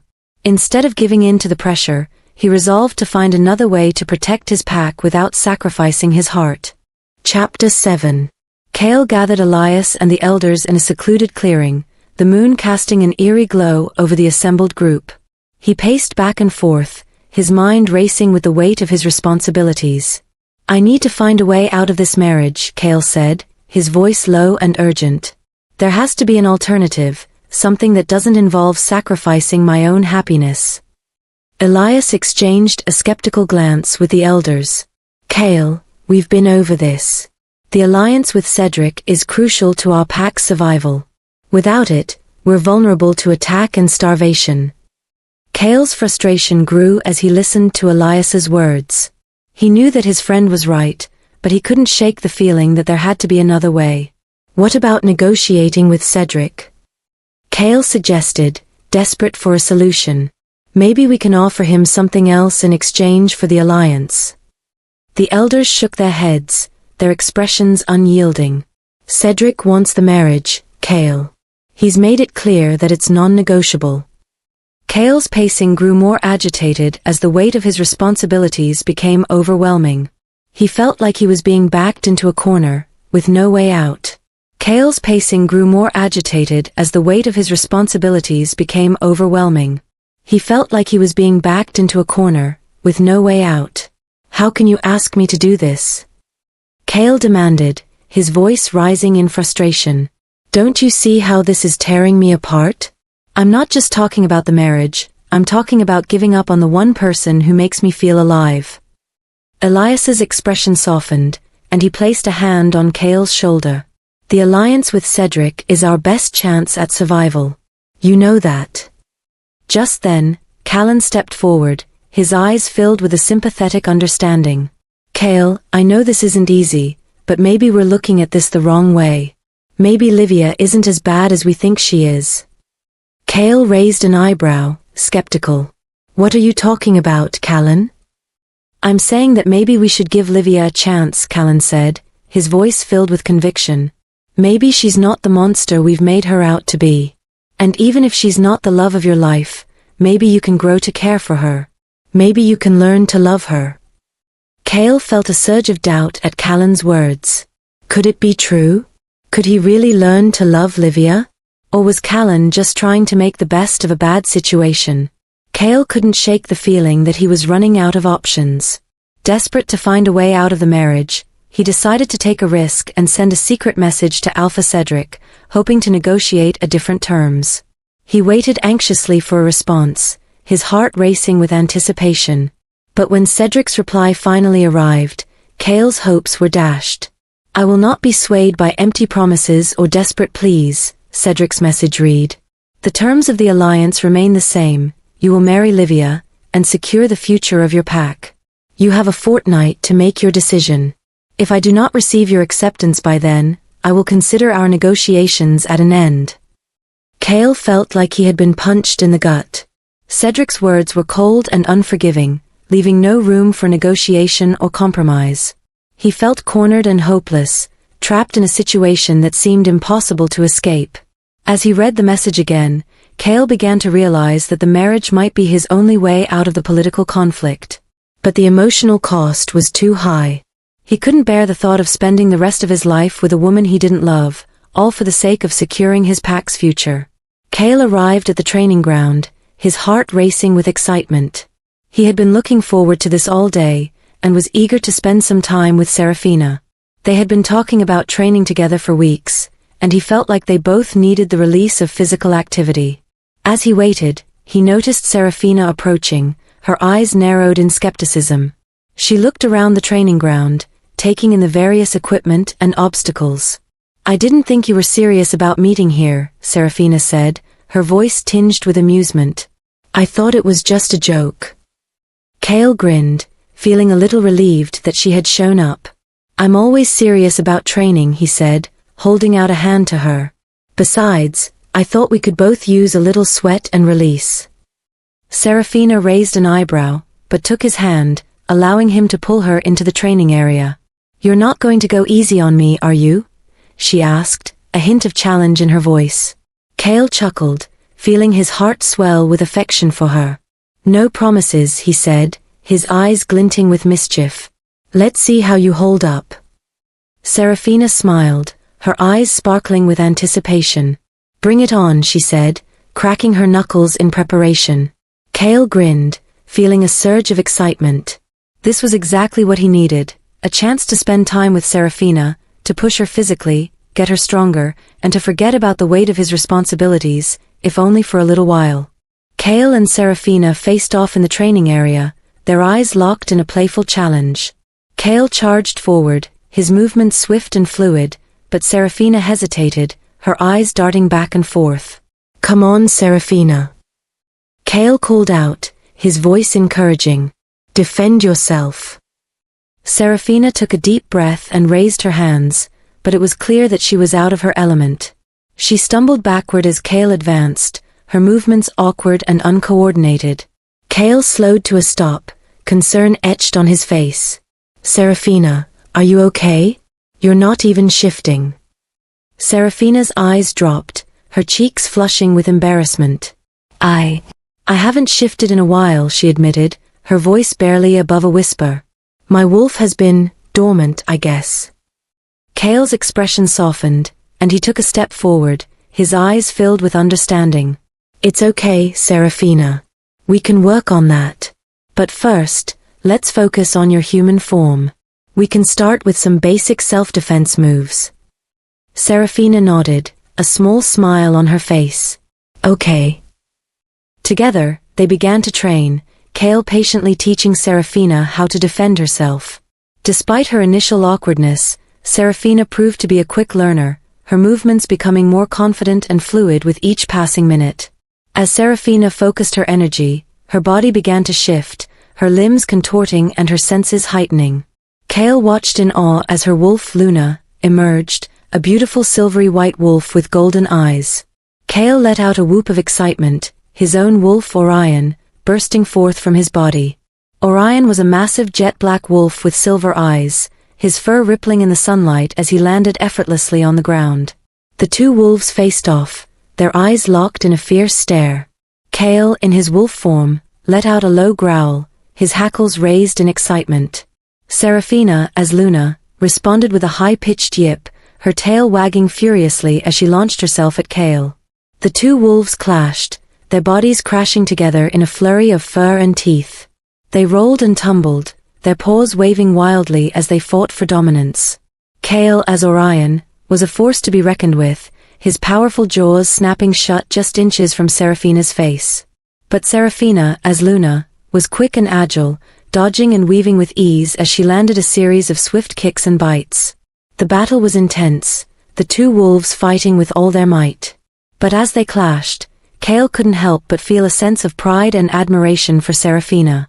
She was a worthy opponent, and he was grateful for the chance to train with her. As they continued to spar, Cale's emotions began to get the better of him. For a split second, he thought he saw Cedric standing in front of him, his eyes gloating with triumph. Cale's instincts took over, and he struck out with a fierce blow, aiming for the mirage that had appeared before him. But it was just a mirage. Seraphina was the one standing in front of him, and Cale's blow was headed straight for her. She dodged at the last second, avoiding the full force of Cale's attack, which would have been fatal. Cale's wolf, Orion, is no ordinary wolf. How could it be? The wolf of the Alpha. For you to be Alpha, you need to be strong. Cale is strong. But she wasn't quick enough to avoid it entirely, and Cale's blow grazed her shoulder, sending her stumbling backward. Cale's eyes snapped back into focus, and he was horrified at what he had done. "Seraphina, I'm so sorry," he exclaimed, rushing to her side. Seraphina winced in pain, her shoulder throbbing from the blow. But she smiled weakly at Cale, trying to reassure him. "It's okay, Cale. I'm fine." Cale helped Seraphina to her feet, his heart heavy with guilt. He knew that he had lost control, and it had almost cost Seraphina dearly. He vowed to be more careful in the future, to keep his emotions in check. As the reality of what had just happened sunk in, Seraphina's expression changed from pain to fear. She took a step back from Cale, her eyes wide with alarm. Cale's face contorted in anguish as he realized the magnitude of his mistake. "Seraphina, I'm so sorry," he apologized, his voice shaking with remorse. "I don't know what came over me." But as he looked into Seraphina's eyes, he sensed that something deeper was going on. Her fear wasn't just about the physical pain he had caused her, it was about the emotional hurt that came with being attacked by someone she trusted. Cale felt a wave of self-loathing wash over him. He couldn't believe what he had just done. He had lost control, and it had almost cost Seraphina dearly. "I'm sorry," he repeated, his voice barely above a whisper. "I need to get out of here." Without waiting for a response, Cale turned and walked away, leaving Seraphina standing alone in the training area. He couldn't bear to face her right now, not after what he had done. He needed time to process his emotions, to figure out what was going on inside his head. As he disappeared into the trees, Seraphina watched him go, her heart heavy with fear and uncertainty. What had just happened? And what did it mean for their future together? Livia arrived at Cale's compound, a grand procession of pack members carrying sacks of raw grains and baskets of fresh vegetables in her wake. She smiled warmly as she approached the pack elders, who were gathered in the main hall. "Greetings, honored elders," she said, her voice respectful. "I bring gifts from my father, Alpha Cedric. These grains and vegetables are a token of our goodwill and a symbol of the prosperity that our alliance will bring." The pack elders looked at each other, seemingly impressed by Livia's gesture. Cale, who was standing at the back of the hall, watched with growing unease, her charm and charisma winning over even the most skeptical of elders. As the elders began to discuss the merits of an alliance with Cedric's pack, Cale could feel the tension building within him. He knew that Livia was manipulating the situation, using her father's influence and her own charm to win over his pack's elders. But he couldn't deny the effectiveness of her tactics. The elders were clearly impressed by her generosity and her willingness to listen to their concerns. And as Cale looked at Livia, smiling and laughing with the elders, he knew that he was running out of time. Soon, he would have to make a choice between his duty and his heart. And as he looked at Livia, he knew that the decision would not be an easy one. Cale watched as Livia continued to charm the pack elders, her words dripping with honey as she wove a web of deceit around them. He felt a growing sense of unease in his stomach, his instincts screaming at him to confront her, to stop her manipulation before it was too late. But Cale hesitated, unsure of how to confront Livia directly. He knew that she was cunning and ruthless, and he didn't want to give her the upper hand. Instead, he decided to discuss his concerns with his younger brother, Callan.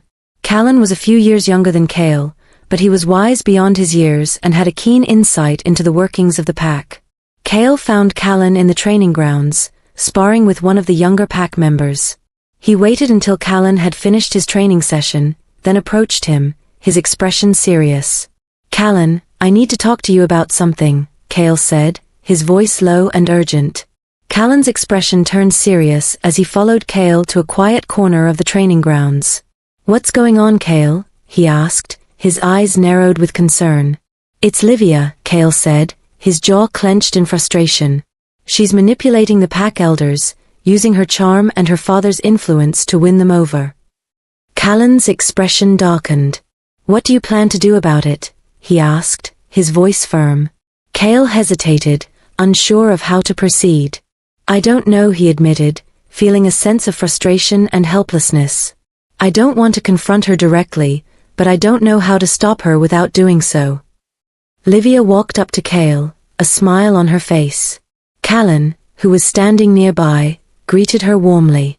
"Livia, it's good to see you," Callan said, his eyes friendly. "How are you doing?" "I'm doing well, thank you for asking," Livia replied, her voice sweet. "And how about you, Callan?" Callan smiled. "I'm doing great, thanks. But I should probably get going. I have some things to attend to." With a nod, Callan excused himself, leaving Cale and Livia alone. Livia's smile never wavered as she turned to Cale. "I've been thinking," she said, her voice dripping with sweetness. "Perhaps it's time we started making plans for our future together." Cale's jaw clenched in frustration. "I think that's a great idea," he said, forcing a smile onto his face. "But perhaps we should discuss the details later." Livia's smile faltered for a moment, but then she nodded. "Of course," she said. "I wouldn't want to rush into anything." As they stood there, Cale felt his frustration growing. He was trapped in a situation that he couldn't escape, forced to play along with Livia's plans even though they went against everything he wanted. Chapter 8. As night fell, Cale found himself drawn to Seraphina's quarters, his wolf craving her presence. He had to apologize for his earlier behavior, to explain to her what had happened. As he approached her quarters, he could sense her unease, her shock still lingering from their earlier encounter. He took a deep breath, steeling himself for the conversation ahead. When he entered her quarters, Seraphina looked up at him warily, her eyes still haunted by the fear he had seen earlier. Cale's heart ached as he approached her, his wolf whining softly in distress. "Seraphina, I'm so sorry," he said, his voice barely above a whisper. "I don't know what came over me earlier. My wolf, he just lost control." Seraphina looked at him uncertainty, her eyes searching for answers. "What's going on, Cale?" she asked, her voice trembling. "You've been acting so strangely lately." Cale took a deep breath, trying to find the words to explain. But as he looked at Seraphina, he knew that he couldn't tell her the truth. Not yet. He didn't even know how to. "It's just, my wolf is struggling," he said finally. "He craves you, Seraphina. He wants to be with you, to protect you and keep you safe." Seraphina's eyes softened, her expression filled with compassion. "I crave him too," her wolf said, her voice barely above a whisper. "I crave you, Cale." Cale's heart ached as he looked at Seraphina, his wolf howling in agony. He knew that he had to let her go, but he couldn't bring himself to tell her the truth. Seraphina stirred, her eyes fluttering open to meet Cale's intense gaze. For a moment, they just looked at each other, the air between them charged with a palpable tension. Then without a word, Seraphina reached out and pulled Cale down to her, their lips meeting in a fierce, passionate kiss. The world around them melted away, leaving only the two of them, lost in a sea of desire. Cale's hands roamed over Seraphina's body, his fingers tracing the curves of her waist, the swell of her hips. Seraphina's own hands were just as busy, her fingers tangling in Cale's hair, her nails scraping against his scalp. Their kiss deepened, becoming a fierce, all-consuming thing. Cale felt himself getting lost in the sensation of Seraphina's lips, her tongue, her skin. He felt his wolf rising up, his instincts taking over, and he knew that he was on the verge of losing control. But he didn't care. He just wanted to be with Seraphina, to feel her warmth, her love. He wanted to bury himself in her, to never let her go. And as they broke apart for air, Cale knew that he would do anything to make that happen, to keep Seraphina by his side, no matter the cost. As Seraphina drifted off to sleep, Cale sat beside her, watching her with a heavy heart. He felt a wave of guilt and sorrow wash over him, knowing that his duty to his pack would force him to betray the love they shared. He reached out a hand, gently brushing a strand of hair from Seraphina's face. His wolf whined softly, mourning the loss of the love they shared. As the night wore on, Cale sat vigil, watching Seraphina sleep, his heart heavy with the knowledge of what was to come. As Seraphina slept peacefully beside him, Cale debated whether to wake her up and tell her the truth. He knew that he couldn't keep his secret hidden forever, but he feared the moment when he would have to reveal it to her.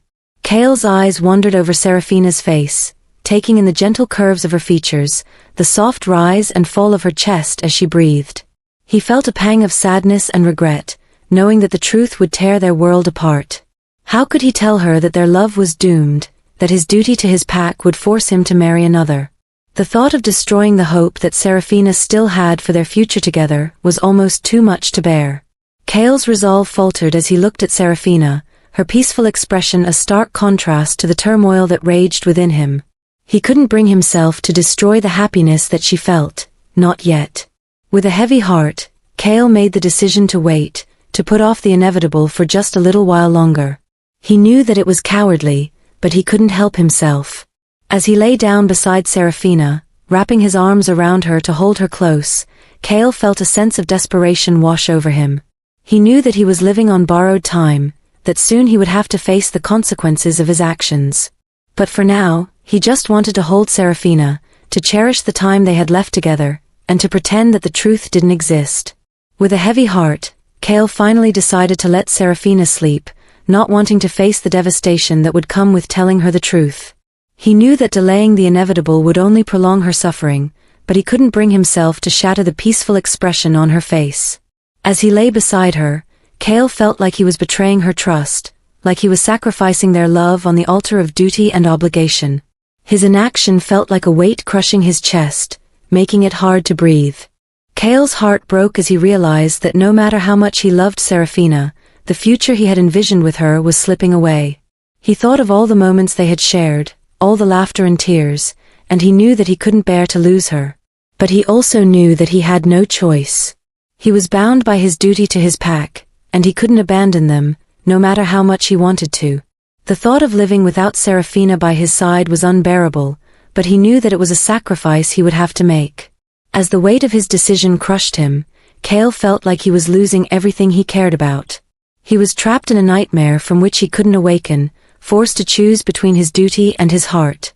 And in the end, he knew that his heart would be the one to break. As soon as Cale left in the morning, Seraphina's friends, Evangeline and Naomi, burst into her quarters, their faces alight with excitement. They see him leave and he gives them a smile and wave.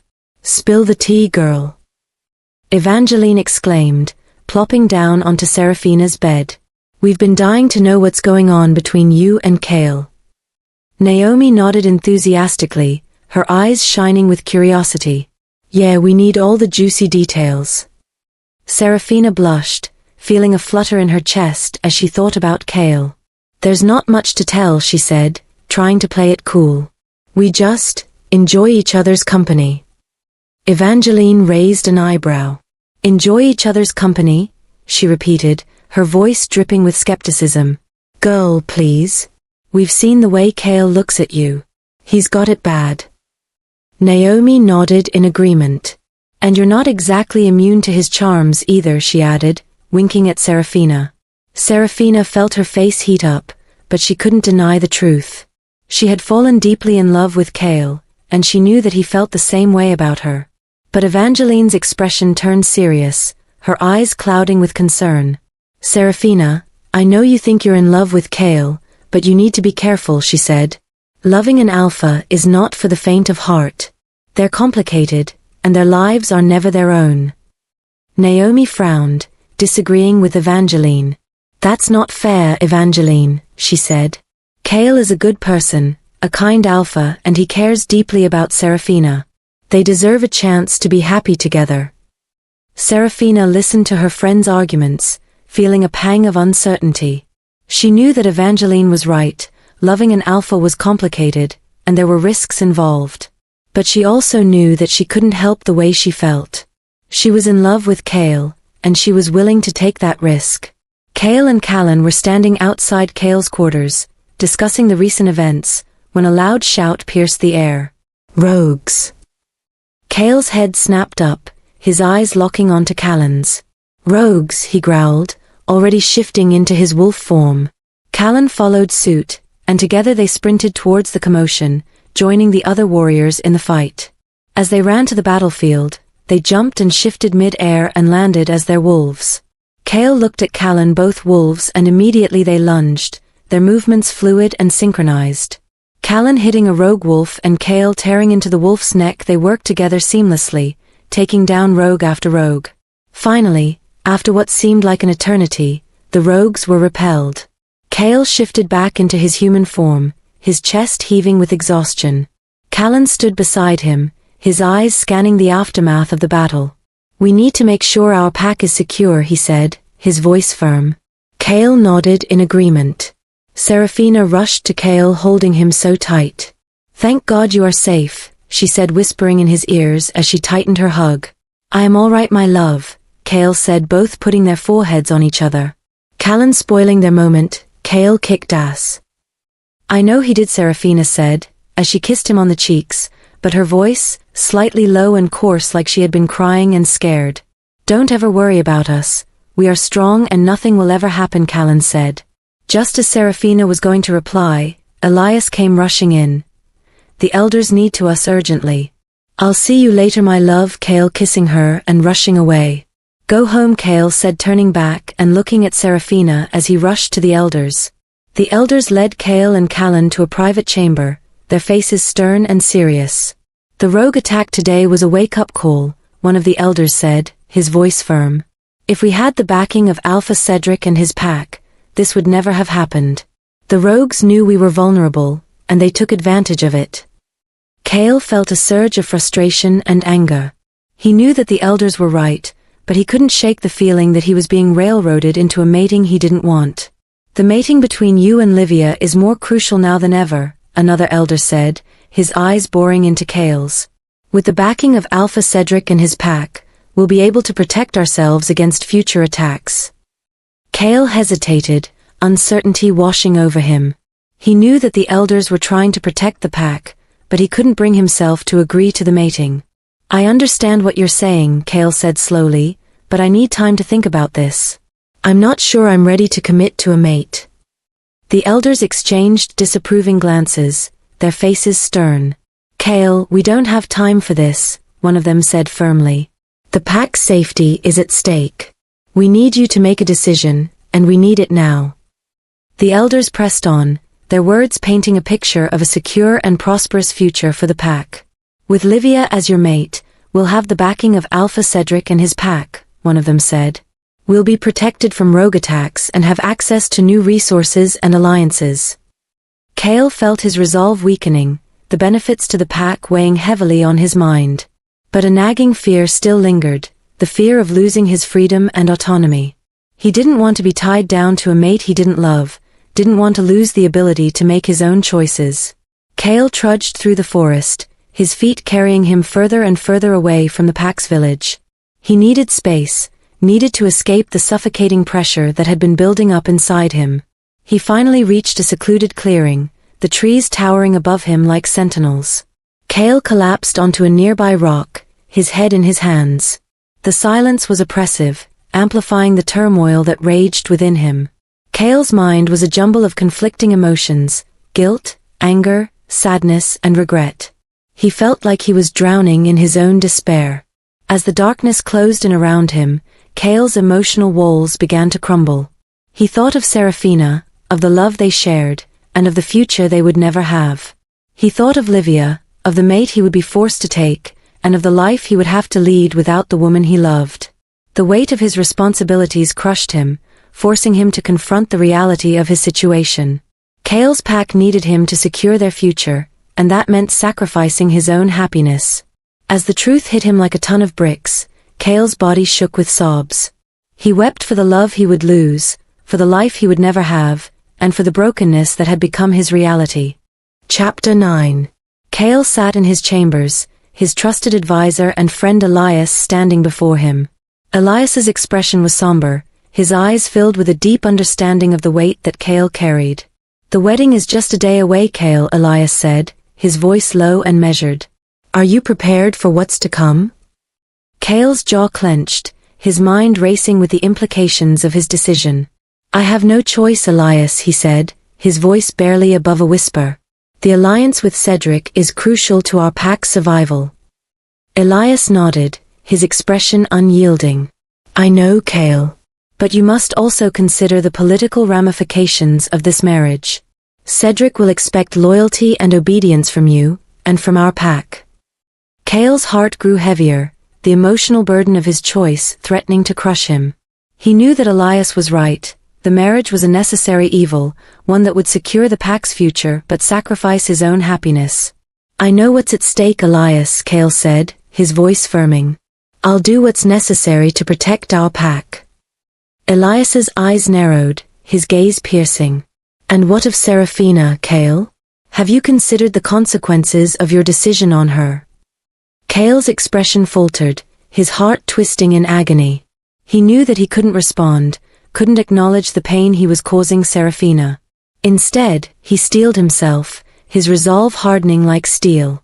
I've made my decision, Elias, Cale said, his voice cold and detached. I'll see it through, no matter the cost. He knew that every day that passed broke him, and as he tried to show a tough front, a hard exterior, inside his wolf was weak and laid low. He didn't know what to do, and at moments like this he wished his dad was here to take the serious decisions or help in one way or the other. Elias's expression softened, his eyes filled with concern. Cale, how are you handling all of this? He asked, his voice low and gentle. You know I'm here for you, not just as your advisor, but as your friend. Cale's gaze faltered, his eyes dropping to the floor.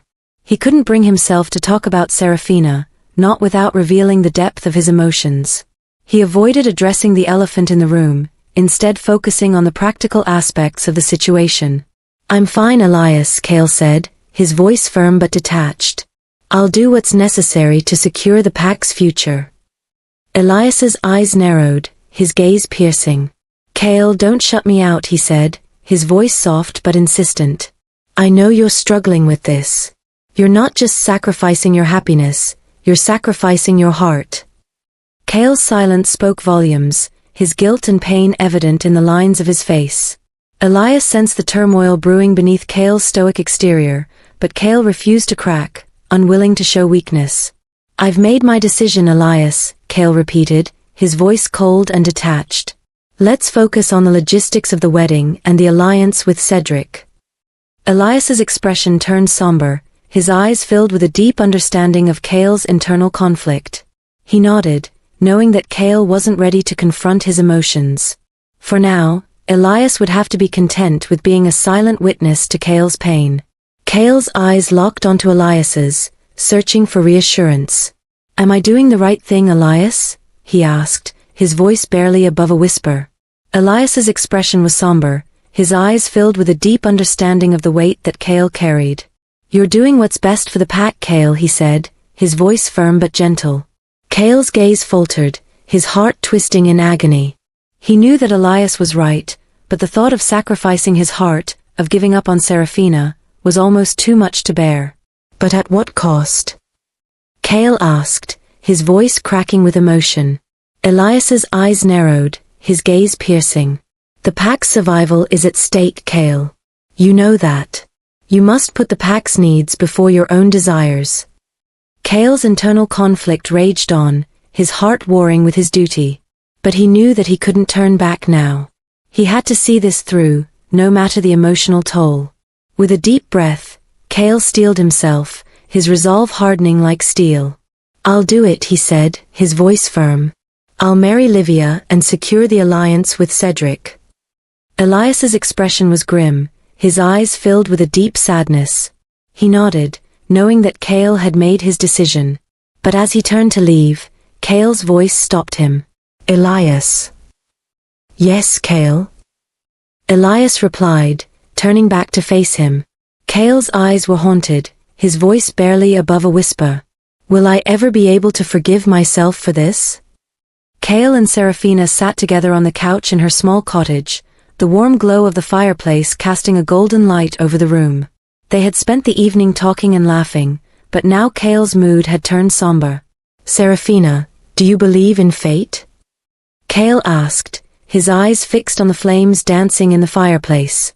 Seraphina frowned, her brow furrowed in confusion. I'm not sure what you mean, she said. Do you mean like destiny? Cale nodded, his expression intense. Yes, exactly. Destiny. The idea that our lives are predetermined, that we're following a path that's already been laid out for us. Seraphina's confusion deepened. I don't know, Cale. I've never really thought about it. Why are you asking me this? Cale's gaze drifted off, his eyes clouding over. I've just been thinking a lot about life, about healing people, about the choices we make. And I keep coming back to this idea of fate. Seraphina's unease grew, her senses on high alert. She could tell that Cale was trying to communicate something important, but she had no idea what it was. Cale, what's going on? She asked, her voice soft. You're scaring me. Cale's gaze snapped back to hers, his eyes filled with a deep sadness. I'm sorry, Seraphina, he said, his voice barely above a whisper. I want you to know that no matter what happens, you deserve to be happy. Seraphina's confusion turned to alarm, her heart racing with fear. What was Cale trying to tell her? And why did she get the feeling that their time together was running out? Cale reached into his pocket and pulled out a small, delicate necklace. It was an intricately crafted silver chain with a tiny, shimmering moonstone pendant. I want you to have this, Cale said, his voice low and husky, as he fastened the necklace around Seraphina's neck. Seraphina's eyes widened in surprise, her fingers reaching up to touch the pendant. It's beautiful, she said, her voice barely above a whisper. But why are you giving it to me? Cale's expression was enigmatic, his eyes clouding over. It belonged to my mother, he said, his voice dripping with emotion. I want you to have it. Seraphina's heart swelled with emotion, touched by the sentimental gesture. But she couldn't shake off the feeling that there was something more to it, something that Cale wasn't telling her. As she looked into Cale's eyes, she saw a deep sadness there, a sense of longing that made her heart ache. But his emotional detachment confused her, made her wonder if she was just imagining things. Why are you doing this, Cale? Seraphina asked, her voice soft. You're scaring me. Cale's gaze drifted off, his eyes fixed on some point beyond her shoulder. I just want you to be happy, Seraphina, he said, his voice barely above a whisper. That's all. Seraphina felt a shiver run down her spine, a sense of foreboding that she couldn't shake off. The necklace seemed to symbolize something important, something that Cale wasn't telling her. But she had no idea what it was, or what it meant for their future together. As the night wore on, Cale and Seraphina sat together on the couch, their fingers intertwined. They didn't say much, just enjoyed each other's company. The silence between them was comfortable and familiar. But beneath the surface, Cale was struggling. Every moment felt like a farewell, every glance at Seraphina's face a reminder that he would soon be losing her. He wanted to protect her from the truth, to shield her from the pain that was to come, but he knew that he was running out of time. As the hours ticked by, Cale's emotions grew harder to hide. He felt like he was drowning in his own sorrow, like he was being pulled under by the weight of his secrets. But he refused to give in, refused to let his feelings overwhelm him. Instead, he focused on the moment, on the feel of Seraphina's hand in his, on the sound of her breathing, on the warmth of her body beside him. He cherished every second, every heartbeat, every whispered promise. Seraphina snuggled closer to Cale, feeling his arms wrap tightly around her. As they sat there together, she felt a sense of trepidation, a sense that something was looming on the horizon, waiting to tear them apart. But for now, she pushed those thoughts aside, focusing instead on the warmth of Cale's body, the beat of his heart, the love that they shared. She treasured the moment, unaware that it was their last. Chapter 10. Cale stood in the grand hall, surrounded by his advisors and the pack's elders. They were finalizing the details for the mating ceremony, ensuring that everything was perfect for the union with Livia. But Cale's mind was elsewhere. He couldn't shake off the memories of Seraphina, of the way she smiled, of the way she laughed. He felt like he was drowning in his own emotions, like he was being pulled under by the weight of his secrets. Kale, are you listening? One of the elders asked, his voice piercing the fog of Kale's thoughts. Kale nodded, forcing himself to focus. Yes, I'm listening, he said, his voice detached. But his advisors noticed his lack of enthusiasm. They exchanged worried glances, sensing that something was off. Kale, is everything okay? Elias asked, his voice low with concern. Kale's gaze drifted off, his eyes clouding over. Everything's fine, Elias, he said, his voice cold. Let's just focus on the ceremony. His advisors nodded, pushing forward with the arrangements. But Kale's internal struggle deepened. He felt like he was trapped in a nightmare, like he was being forced to mate with a woman he didn't love. As the meeting drew to a close, Kale's thoughts turned to Serafina once again. He wondered what she was doing, if she was thinking of him. He felt a pang of guilt, knowing that he was betraying her trust. But he pushed the feelings aside, steeling himself for what was to come. He knew that he had to go through with the mating ceremony, no matter how much it hurt. As the sun began to set, the pack's ceremonial hall was abuzz with activity. The final preparations were underway, with the elders and advisors scurrying to ensure that every detail was perfect. Kale stood at the entrance of the hall, his eyes scanning the room. The air was thick with anticipation, the weight of the ceremony settling heavy on his shoulders. He felt a hand on his arm, and turned to see Elias standing beside him. Kale, it's almost time, Elias said, his voice low and steady. Kale nodded, his heart racing with doubt. Was he truly doing the right thing for his pack? Or was he sacrificing his own happiness, and that of Serafina, for the sake of duty? He pushed the thoughts aside, steeling himself for what was to come. Once the ceremony began, there would be no turning back. The ceremony began, the soft glow of the candles casting a warm light over the small gathering. Kale had requested a simple, intimate affair, and the pack's elders had honored his wishes. As Kale stood at the altar, he felt a sense of detachment wash over him. It was as if he was watching himself from outside his body, going through the motions of a ritual that felt empty and hollow. Livia stood beside him, her eyes shining with excitement. Kale's gaze drifted to her, and for a moment, he felt a pang of guilt. He was about to bind himself to this woman, to promise to love and protect her, when his heart belonged to another. The pack's alpha, Cedric, began to speak, his voice low and solemn. Kale's ears rang with the words, but he felt no connection to them. It was as if he was trapped in a nightmare, unable to wake up. As the ceremony progressed, Kale felt like he was giving away a part of himself, like he was sacrificing his own heart and soul. The pack was gathered around him, their faces filled with expectation and anticipation. But Kale felt no sense of joy or celebration. Instead, he felt like he was losing himself, like he was disappearing into a sea of duty and obligation. The words of the ceremony blurred together, becoming a meaningless drone in Kale's ears. He felt like he was going through the motions, like he was trapped in a never-ending cycle of pain and regret. Serafina's heart skipped a beat as she heard the whispers from her friends. Did you hear?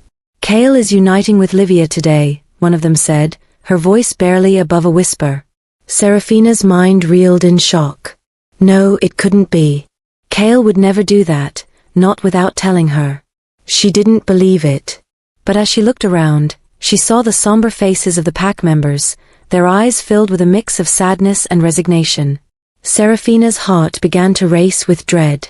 She quickly excused herself, her feet carrying her towards the ceremonial hall as if on autopilot. She had to see Kale, had to get an explanation from him. As she rushed towards the hall, her mind was filled with questions. What was going on? Why hadn't Kale told her? And what did this mean for their future together? But deep down, Serafina knew the truth. She could feel it in her bones, a cold, hard reality that was waiting to crush her. She pushed open the doors to the ceremonial hall, her eyes scanning the room for Kale. And then she saw him, standing at the altar, his eyes locked on Livia's. Serafina's world came crashing down around her. Serafina's eyes widened in horror as she took in the scene before her. Kale, the love of her life, stood at the ceremonial grounds, his hand clasped with Livia's. The pack's alpha, Cedric, stood before them, his voice droning on as he spoke the words of the mating ritual. Serafina felt like she had been punched in the gut. The air was knocked out of her, and she couldn't breathe. Her mind reeled in shock, unable to process the scene before her. Cale's eyes met hers, and for a moment, they just stared at each other. Serafina saw the guilt and apology written all over his face, but it only made things worse. "How could you?" Serafina whispered, her voice barely audible. Cale took a step forward, his eyes pleading for forgiveness. "Serafina, But Serafina didn't want to hear it. She didn't want to hear his excuses or his justifications. All she wanted was for the pain to stop, for the ache in her heart to go away. She turned and ran, dashing out of the ceremonial grounds as fast as her legs could carry her. She didn't know where she was going, she just knew she had to get away. Thank you for listening. Like, share and subscribe to show the author some love.